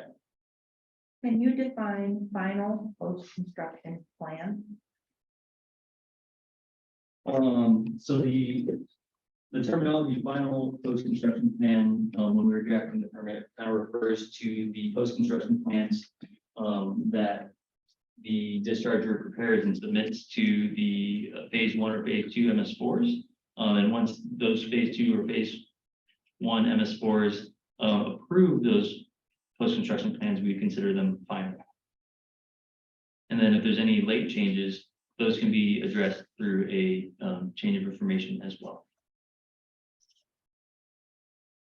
And tell me if you already did this, because I'm doing too many things at once. Please define the total planned disturbed acreage and disturbed area remaining. Yeah, I think Matt answered that earlier for the question in the room. Okay. If the project project is located upstream of a TMDL segment of the receiving stream, and site is not discharging directly to the TMDL segment of the receiving stream, will the project be considered a TMDL site? It depends on how the TMDL is written. Some TMDLs were written more with a specific water body in mind, and for the watershed for that specific like reach of a given river. I think Santa Clara River comes to mind. Whereas other TMDLs were written where they address the entire watershed of the TMDL. And so that should be noted within attachment H and table H2. It should tell you whether or not it's specifically the water body or the watershed. And that's also noted in the back sheet of the permit as well.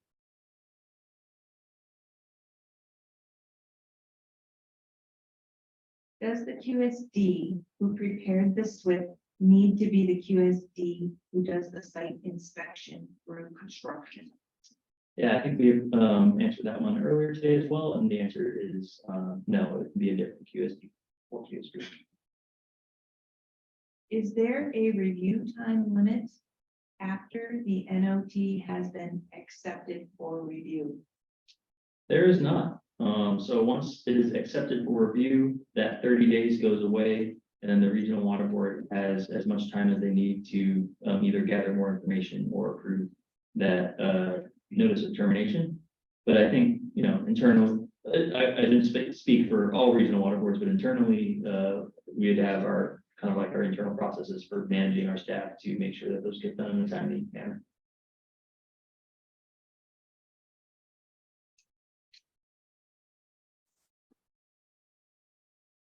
Any questions in the room?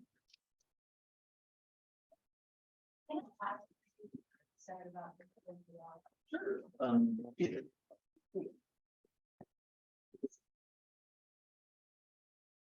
Hi, Christina Arias, Water Board.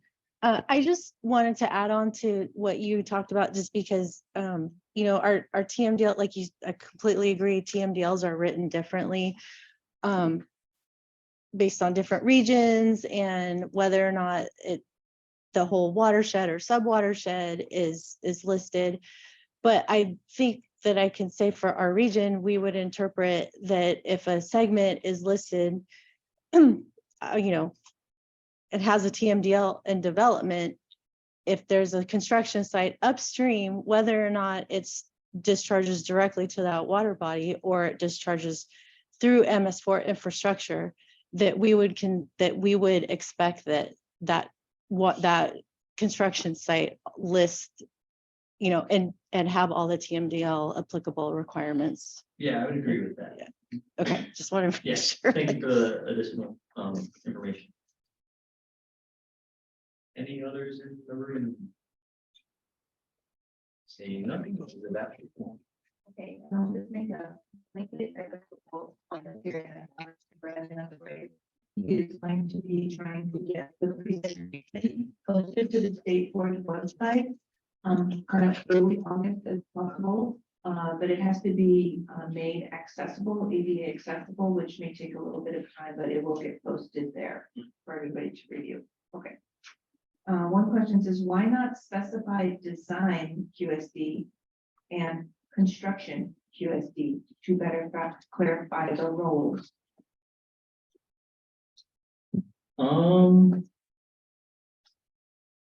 That's a good question. I mean, it makes sense, but in the terms of how the permit is written, there is no design and construction QSD. We just consider it QSD, and so we kind of have it in SMARTS where we identify the primary QSD, but that doesn't necessarily mean that any other QSDs on the site can't perform the roles that the primary QSD generally performs. So that's, sorry, construction QC is not water pollution control manager. I'm not sure about that. I don't think we require water pollution or water quality pollution control managers in the permit. Yeah. Is that a Caltrans specific? Yeah. Okay. Question over here. But just to kind of delegation of the primary QSD. There's, my firm would find like liability on that if I, as the person who wrote it, was designated primary. And, you know, we have it clearly written that we're not responsible for the construction related activities. If for some reason the client, you know, didn't hire a QSD and I was still labeled the primary, is there a way to de-link myself, or may I select someone else as the primary? Could I link a different QSD, and as a data entry person, would I have the ability to designate the next person on the chain? Yeah, that's a good question. And I might turn that to Matt. Matt, can data entry persons on a WDID change the primary, or is it only the DAR or the duly authorized representative and the legally responsible person that can do that? That's a good question. I'm gonna have to make a note of that and double check that functionality to see if it is just the LRP and DAR, or if the data entry persons are included in linking and delinking. But I'll double check that. So Thanks, Matt. And then I actually have a follow-up question. yes. And QSDs and QSPs as data entry persons in smarts delink themselves from a WDID? Say they're having a quarrel with their client and no longer want to represent them. Can they delink from the WDID? That I'm not, I can test that real quick and get back to you in a minute, but I'm not too sure at this time. So let me test that real quick and see how it's currently functioning. Great, thanks. And just drop it in the chat and then Lori will catch it when she's going through. Okay, will do. My experience is the thing, or the data entry people can't link and delink each other. Not currently, no. Yeah. But we have encountered some instances and suggestions via the stormwater help desk inbox requesting that kind of ability, and I'm not sure if we've implemented it yet. I don't think so. They can do it. Okay. Except if they do it themselves. I mean, if the data entry person put something in a smart, they can delete that one. But if somebody else does, just the LRP or authorized signal. Gotcha. Okay. Check. Do existing QSDs need to complete the reissuance review before they can be linked to 2022 CGP projects in smarts?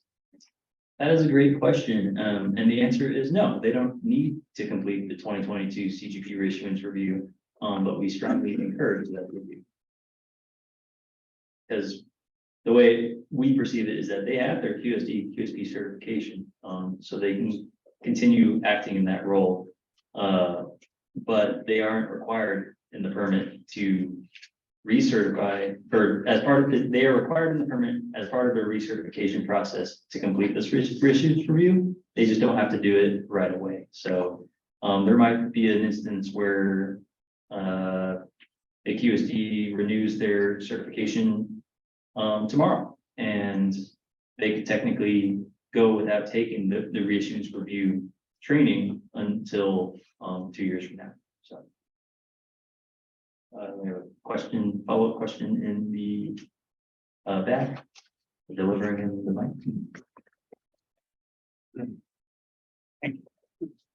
So along with the question about the QSD, and if there's a disagreement between the owner and the QSD and you're no longer on the job for payment or whatever, for the QSP, how about disassociating him or herself from a project, a process like that? I mean, do I, if I'm a QSP, I'm being a QSP, no longer on the project, or I'm not getting paid, so I'm stopping work, can I just upload an attachment because I'm a data entry person saying I'm no longer associated with this project and I've notified the owner?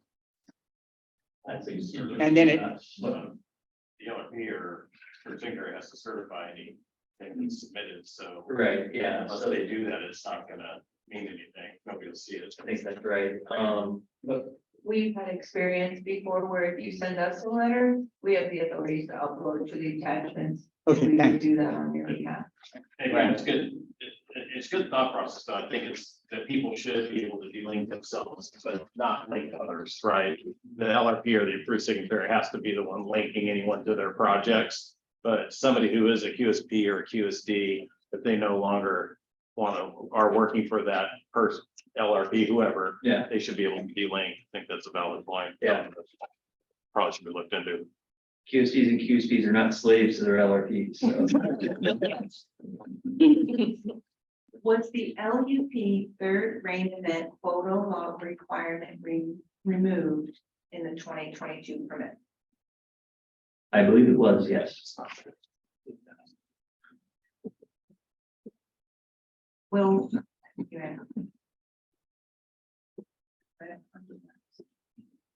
Hey, Brandon, since we mentioned photos, there is some new photo requirements with regards to inspections and documentation. Can you review that for us, maybe? I might have to double check the language. Is there anything specific? Is it just a part of like their? Well, part of the regular inspection process that Yeah. requires QSPs to submit photos if they discover certain things. Right.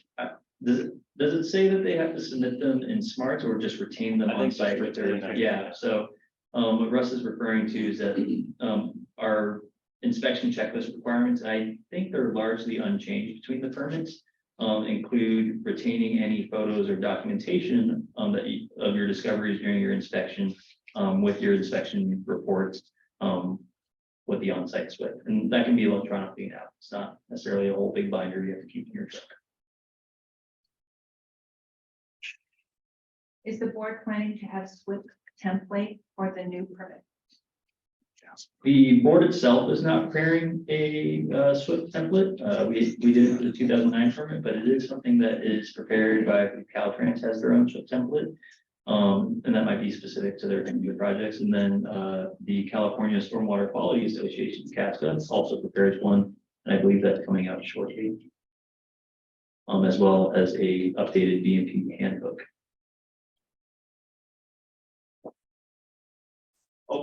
Trying to answer as well as listen and speak. Well, I think we have a question in the room. Have there been any changes to the low erosivity waiver for the 2022? I think there's changes in terms of like the regulatory transition period where we're not allowing the modification for it. But the waiver process itself, I don't think has changed. We're still doing the R factor of less than 5 and the disturbed acreage of less than 5 as well. Thank you. We have a question up here in the front.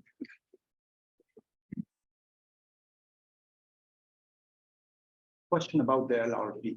Let's say a piece of land is owned by an agency. Another agency is doing like work on it under improvement. Mhm. Who's gonna be the LRP in this case?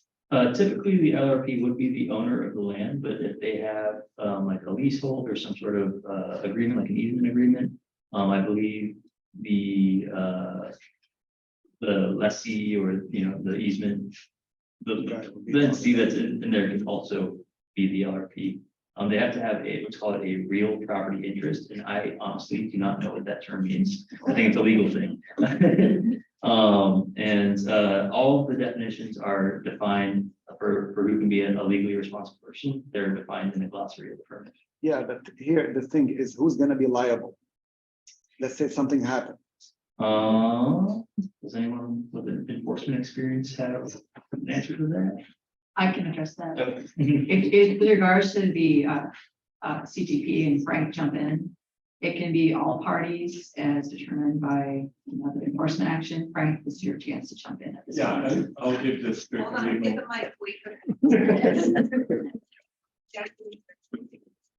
But the responsibility for the CGP, we expect to be the enrolled discharger and the LRP. So I don't have a very sexy response, but the legal response would be it depends. So we'll look on a case by case basis as to what the most efficient way to prosecute the case is. All right. And you can also assign them as a duly authorized representative. They have the same authorities as an LRP. except they can't apply for permit coverage.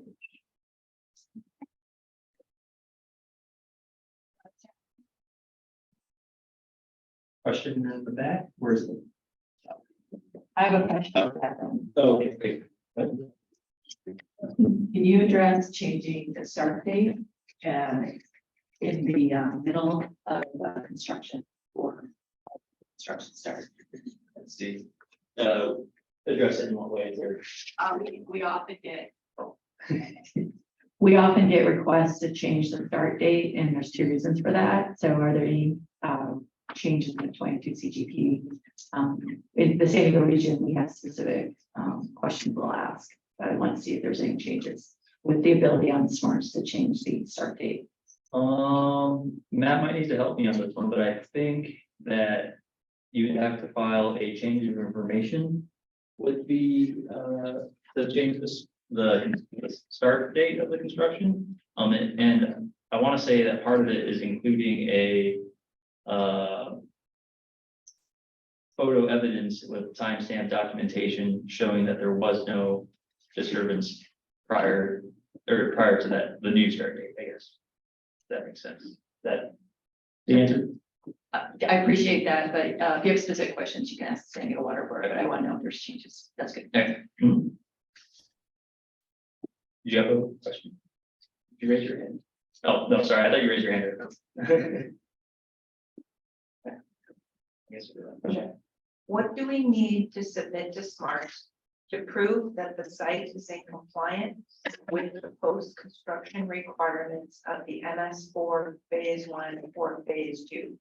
Is it the entire swamp report or just drainage management area and BMP designs? That's a good question. So the two things that are required by the permit are the plans and calculations. And so I think it would be probably just the latter suggestion. But we also require that you upload either a PDF or provide a link to the MS4's requirements so that we can see that the compliance is, or that the project's being, or that the post-construction controls are being implemented per their requirements. I can add on to that a little bit at the San Diego Water Board.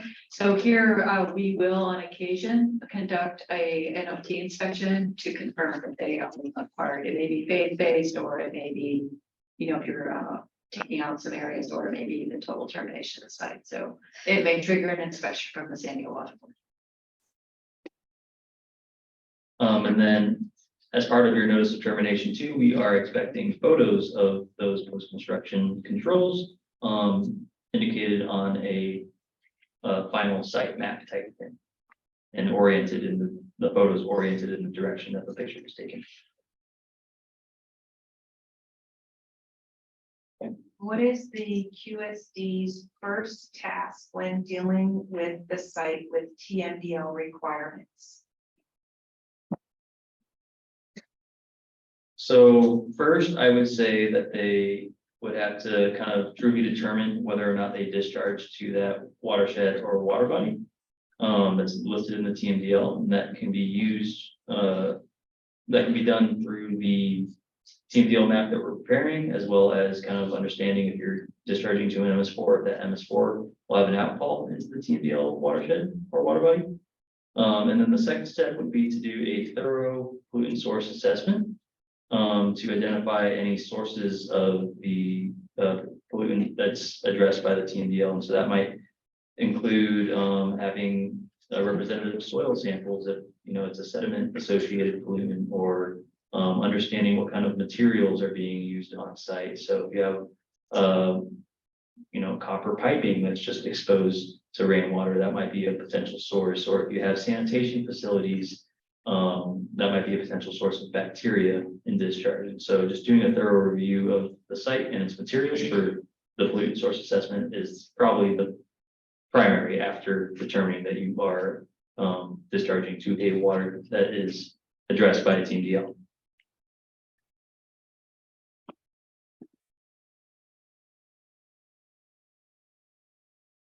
Hi, we had a question regarding what would happen if you encounter groundwater during construction. That is a San Diego Water Board specific, so the appendix J would not be applicable. Your options are to hold it on site, discharge the land. There's conditional waivers that's you can apply for notice of intent to discharge the land. If you want to discharge to the MS4 system, that requires enrollment under our groundwater extraction permit. It requires some monitoring, PE, technical report, NOI, and some other requirements, and it's 30 to 60 days. And I'll add a follow-up question for Erica. What if there's just captured uncommingled stormwater that is being dewatered? Will they rely on attachment J, or is there a separate permit at San Diego? There is no separate permit for that, and just be aware that some of our municipalities have a much higher criteria for discharge to their phase 1 MS4s under our regional MS4 permit. So you would need to check with your local municipality. Thank you. Does the board have a Russell 2 program for us to download that is specific to California users?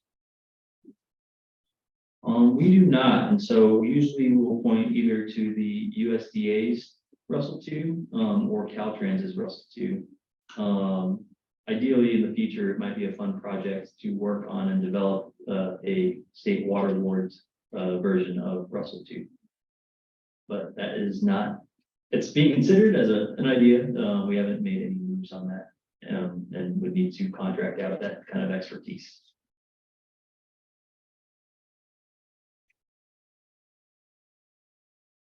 That would be arrested. Water balance calculator in the smarts is still using empirical method. Aren't there other alternative ways of determining the volume retention for the 85th percentile volume on site? I mean, more mathematically way.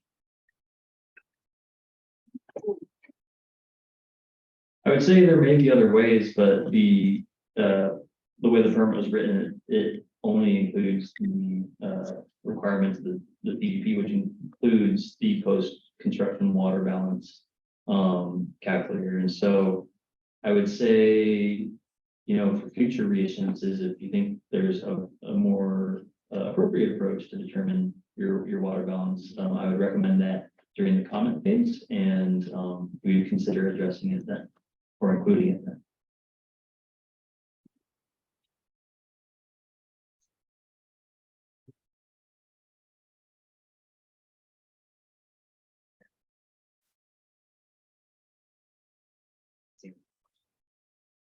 Suggestion on the QSD, QSP delinking items. Can we access the notes tab?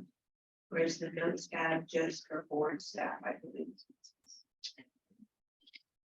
I want to say that the notes tab was for board staff, but Matt can correct me on that. Yeah, so it's for internal staff to enter, but the discharger should be able to access some of the notes as well. They just won't be able to add anything or. But we'll view them, but not Yes. add them or anything.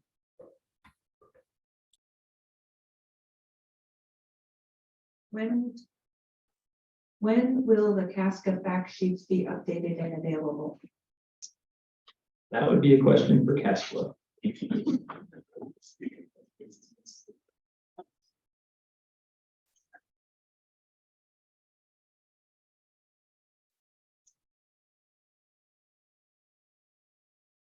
There's just the back and forth, so I'm skipping them. Other like discussions in the chat? Yeah, it's like back, forth, and I'm trying to read if Matt replied or not. Okay. Section 3, F4D, as the increased acreage being greater than 1/4 mile from the existing site boundary and is an acre or larger, a separate NOI is required. Obviously, this applies to traditional projects, but I wanted to confirm if this applies to LUPs too.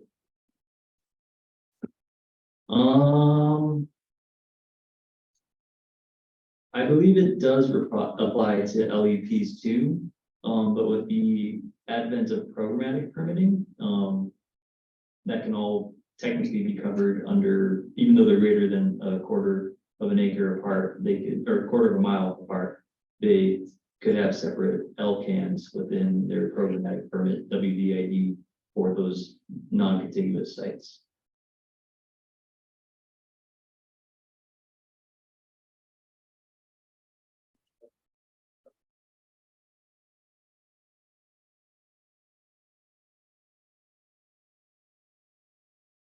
Does the smart system have different login credentials for new permits? I don't believe so, but again, I'm gonna turn that to Matt. Matt, how do you access old versus new CGP smart screens? Like, is it just by clicking on the WDID and all look different, or is there a different way to access the new versus the old? Yeah, and that's a good question. We haven't yet discussed how we're going to display that, if we're going to have essentially, similar to what it is now with the beta menu option, and maybe have two different screens.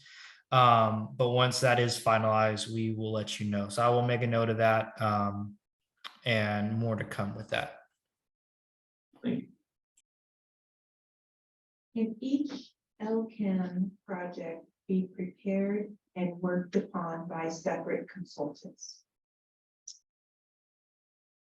I don't think that the permit specified, a particular consultant has to prepare and work on the LCAN. What does matter though is that they have the same legally responsible person. And so there can be, multiple consultants that are linked to the particular WDID, and then they can fill out the LCANs and reporting associated with those as necessary for their contracts.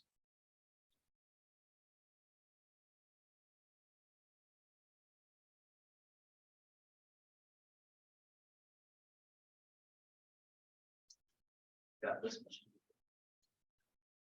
NOAA periodically goes down. For QPE, when NOAA website is down, what are other acceptable options for tracking storm data? That's a good question. I know the permit specifically references NOAA and the National Weather Service. And so it kind of puts us in a bind there. I'm not quite sure how to answer that. Oh. No, feedback on that. Hold on. What's it? Oh, what's it? Thank you. To kind of piggyback on that question, I noticed especially the weather table forecast interface especially goes down a lot more than anything else on NOAA. Just disappears sometimes. Okay. So in that case, if the rest of the site's working, if the interface is like the hourly or the pretty pictures, or which one should we use in that aspect? Again, I don't think the permits, it's usually left a little bit vague to allow for flexibility. It's like how we like to pitch that. As long as we're able to locate and record the probability of precipitation and the quantitative precipitation forecast, you can get it from any of the sources that are relying on the NOAA data or produced by NOAA, I should say. Okay. Yeah. I found the interface table to be the most intuitive for myself. There might be other ways that I'm not aware of also that could be useful. And so if you have recommendations, shoot me an email. I'd like to learn. Yeah, there's other governmental rain gauges that are pretty good. Like airports usually have good rain data. And this is the what we do in the IGP is we allow for the nearest local rain gauge that has, good data. So, To double piggyback on the weather forecast table interface. I have during our last rainy season, it had gone down several times. I communicated with NOAA directly.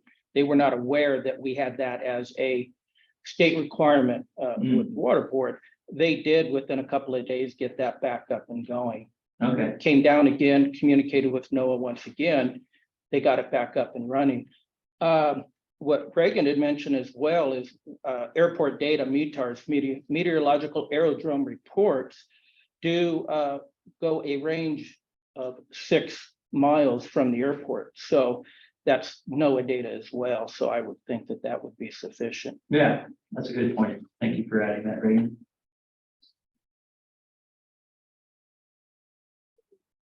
Any questions in the chat? What does LCAN stand for?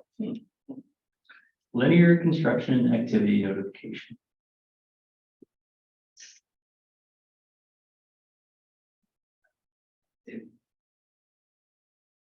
There's also a LCTN, which is to terminate coverage for a particular site in the programmatic permit, and that's the linear construction termination notification. And that essentially follows the notice of termination requirements for construction projects. Going backwards now, because I don't have any new ones. I had 17 at one time, but I have one. Okay. Are there any changes in the 2022 CGP for submittal of a site-specific LS or K factor? I don't think so. I think the risk determination process largely remains the same. You just kind of updated the document that goes through that process. And so the dischargers can either use the GIS map method, and we've actually produced some updated maps for that. They're not updated in the sense of data, they just look, they're easier to read and will now be hosted online as kind of a app within ArcGIS, I think. And so they'll be accessible on our website and kind of used similar to the IGP map tool for those who are familiar, rather than having to either download the KMZ files or just look at a PDF of the map itself and try and figure out what we're trying to tell you. So we'll still try and make the KMZ files available as well, just because folks are balanced to the Google Earth. I like using it too. I use it for the current higher receiving water map. But in terms of the individual method, I believe which doesn't rely on the maps to determine your LS and K factor, those are still unchanged. I have a question, actually. Getting grilled by my own colleagues. Is my mic on? Yeah. When you guys were writing the permit, did you take into consideration, we've had some issues with developers who buy up big parcels of land and then make the pads, and then they sell them off to the home builders so they use the lower LS value. Is there anything that you guys tried to look at or to solve that, or That's a good question. And so what Reagan's referring to is that for the duration of a project, starting with, site preparation and grading, going all the way through the vertical construction and landscaping and notice of termination, we expect that as there are new owners that are getting coverage, so one might terminate, a new owner gets another notice of intent, that they have to use the beginning conditions to assess their risk. That way they remain the same risk and are not artificially lowering their risk throughout the project. I want to say that we did add something in there, but I'm blanking on, it would be in attachment D.1 or attachment E.1. But I'll have to double check. yeah, it's tough. It's tough. I'm gonna add on to that as a practice standing a water board. does look at the subtle ones in close detail. So I'm sure some of you've experienced that, but that's a city water practice out of it statewide. Okay. What is the Region 9 definition of who is eligible to determine site safety for rain entry? Especially when there is a third party interactive that disagrees with the contract. So.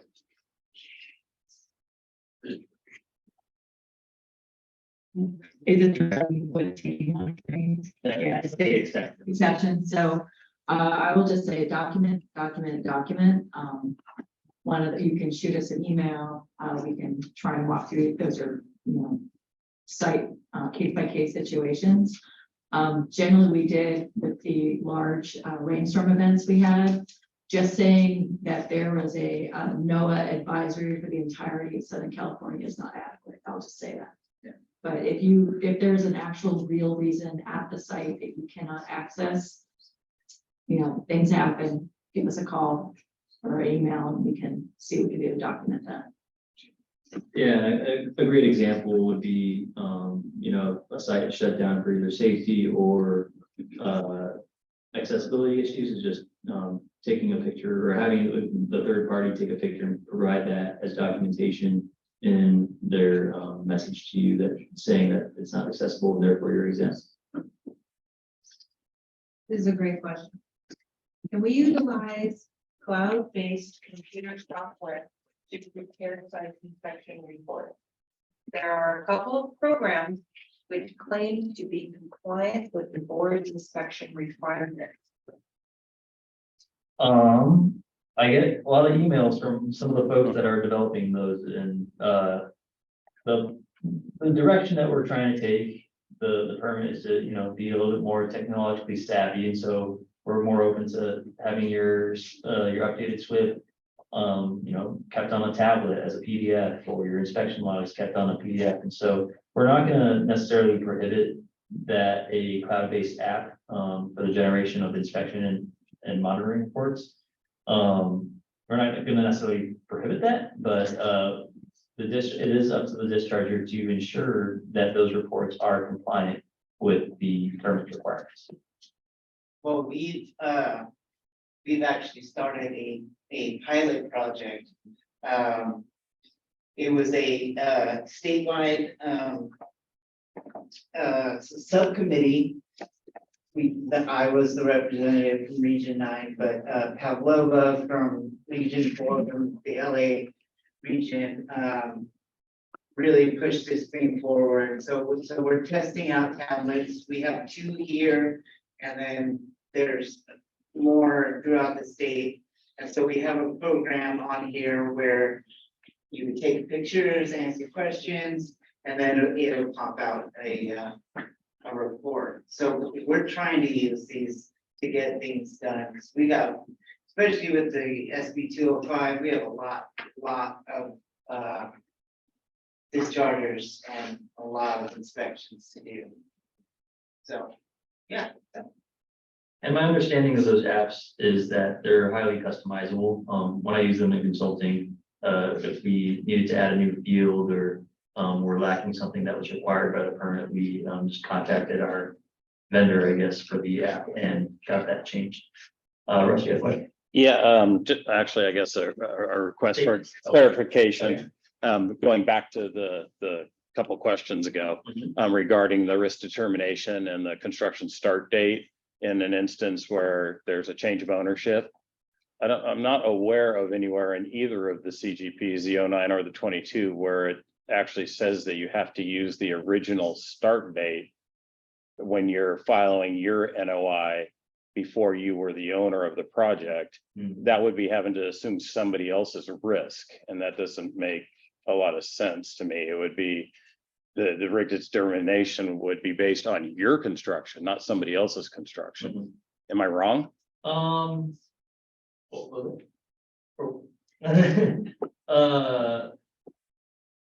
would have to double check exactly where it's referred to in both permits.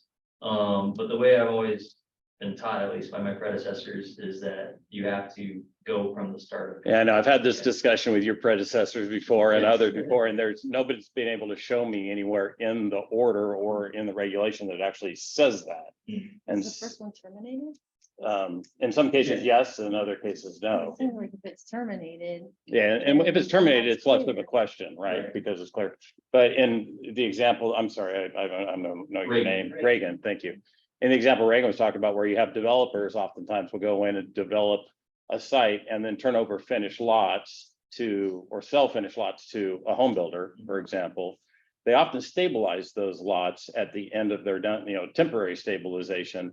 And then the home builder, will obviously disturb that temporary stabilization when they start their construction of the vertical, building structures, whatever they're building. But I guess there's been some debate and question about whether or not they would be required to assume liability or risk that's already passed, that when they didn't own the project, going back, and the project was, in a sense, that construction that the NOI was filed for has been completed and temporary stabilized, just wasn't permanent, because it'd be silly to permanently stabilize it and then redisturb it to build the houses. And so I have had different answers to that question from different regions. That's why I'm just kind of asking the question for clarification here. There's different, like, people. Stabilization can be defined in different ways, some people. Yeah, and I'm not really concerned about the stabilization. I'm more concerned about what's the start date of construction for the new owner that just is moving into the project or purchase the project after the development of the lots. Well, I think we're concerned more with the LS factor, right? Or I can jump in a second here. am I missing? Yeah, so we get this question quite often, so our direction, and we try to be consistent statewide here at the Standing Water Board, you need to use the start date from the original construction. That's our position here at the Standing Water Board. So you're asking them to assume someone else's It's not risk. someone else liability, has to do with the risk level. The risk level determines what kind of monitoring, BMPs. And But those inspections. dates that the risk level will be associated have already passed. We can discuss it more later, Yeah, but I've gotten different answers from different regional boards. That's why I'm just trying to clarify. Yeah, we're not asking you to assume and other things. And you had another question about when you purchase, we typically use the date of escrow. And Okay. you need to enroll and get your WDID, the correct and wrong brand, within 30 days. That's, you have some specified time in the 09 permit, and I'm assuming that has not changed in 2022. So what we're seeing is people wait for 8 months because there's agreements and attorneys. That's not adequate. Okay. No, that just answered my question, actually. You read That the was the question. CGP regarding when you need to enroll. That's a Yeah. different question Yeah. than your risk level. Yeah. So, and just remember that each regional board has the authority to ask about your risk level, and we may. require Well, it helps you to enter- determine the risk level because your start of construction date, which would be the escrow date that you just talked, is used to calculate that R factor, right? No, those are just totally different things I just said.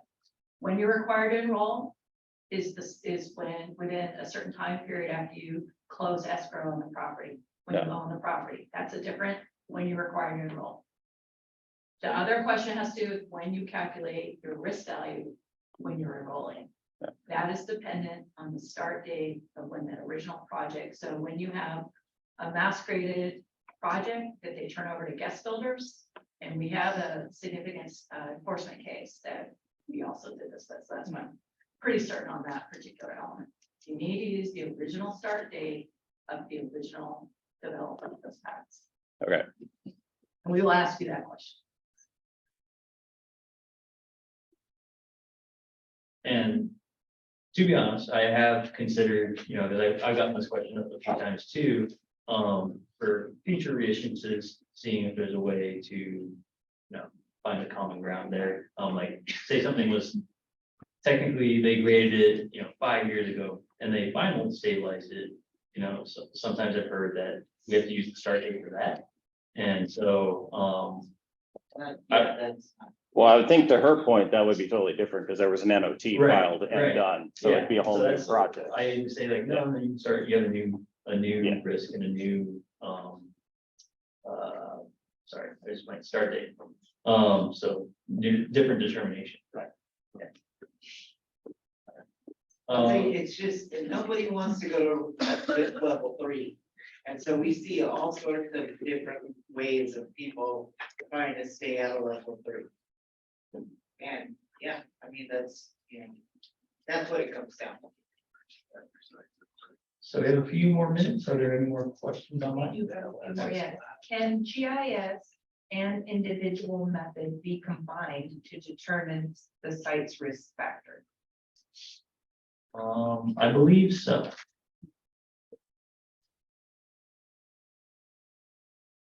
How does this permit affect the MS4 and post-construction BMP design? Let me read that again. How does this permit affect the MS4 and post-construction BMP design and maintenance? No, I think I understand. This is Erica Ryan from the San Diego Water Board. So the regional SWR permit in the San Diego Water Board area, the local agency has a BMP design manual. They will ask you to follow that to implement their permit requirements. Those requirements are what need to be uploaded to Smarts. On the operation and maintenance, same thing. They also have operation and maintenance requirements that are dictated by our regional SWR permit. Those are also items that should be uploaded to Smarts. So the CGP 2022 or 2009 does not affect the regional SWR permit requirements. Hopefully that answered that question. Just report it. So if there's any case specific, you can email us and we can help you out with that. I think we have time for one more question. If there is.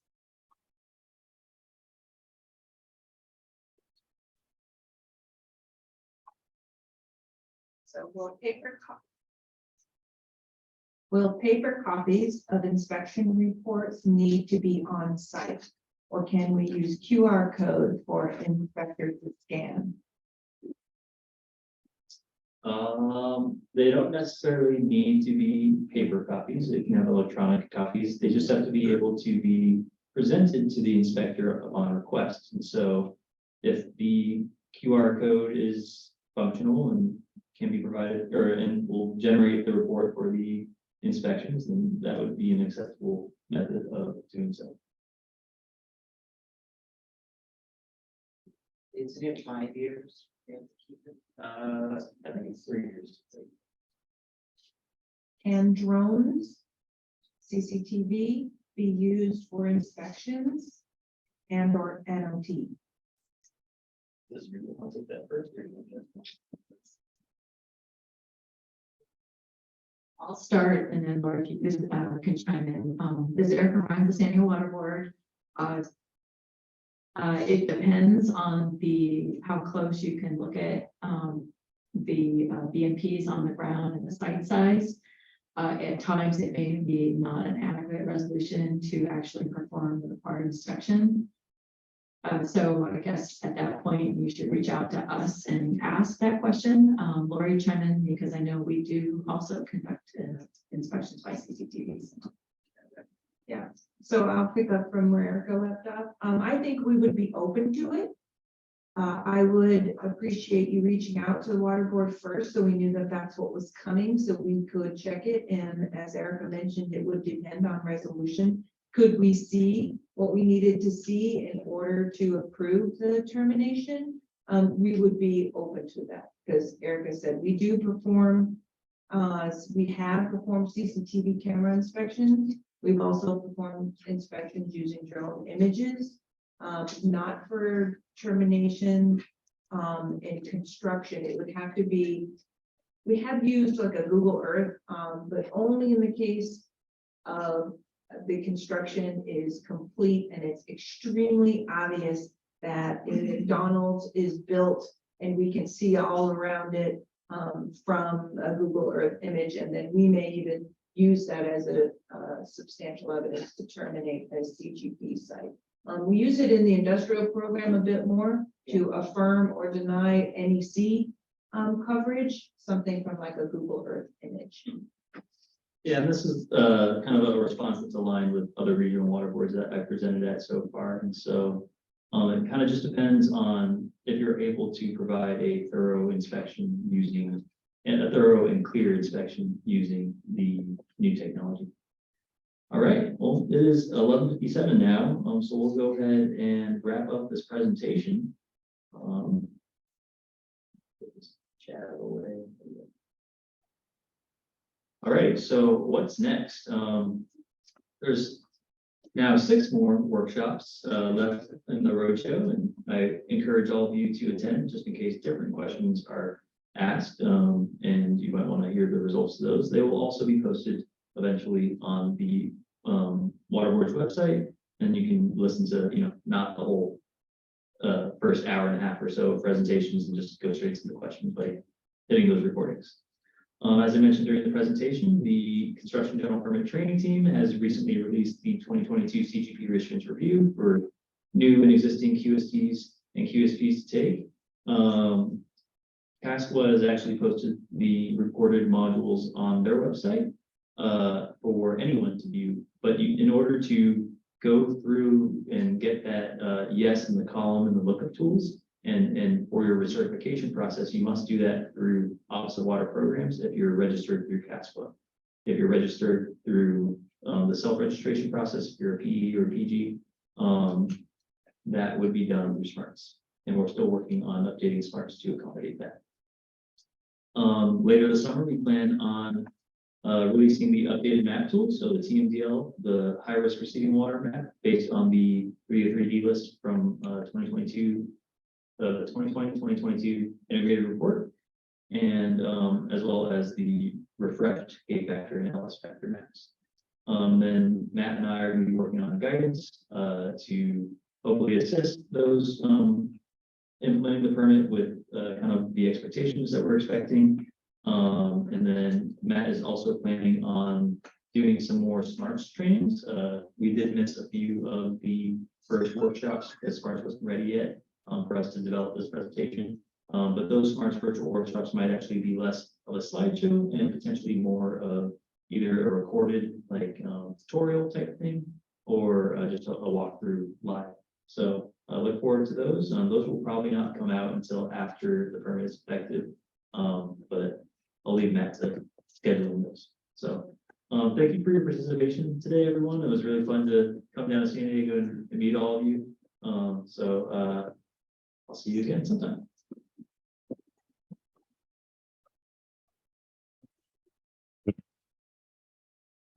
We'll go there. Who's that guy? Yeah, who's that guy?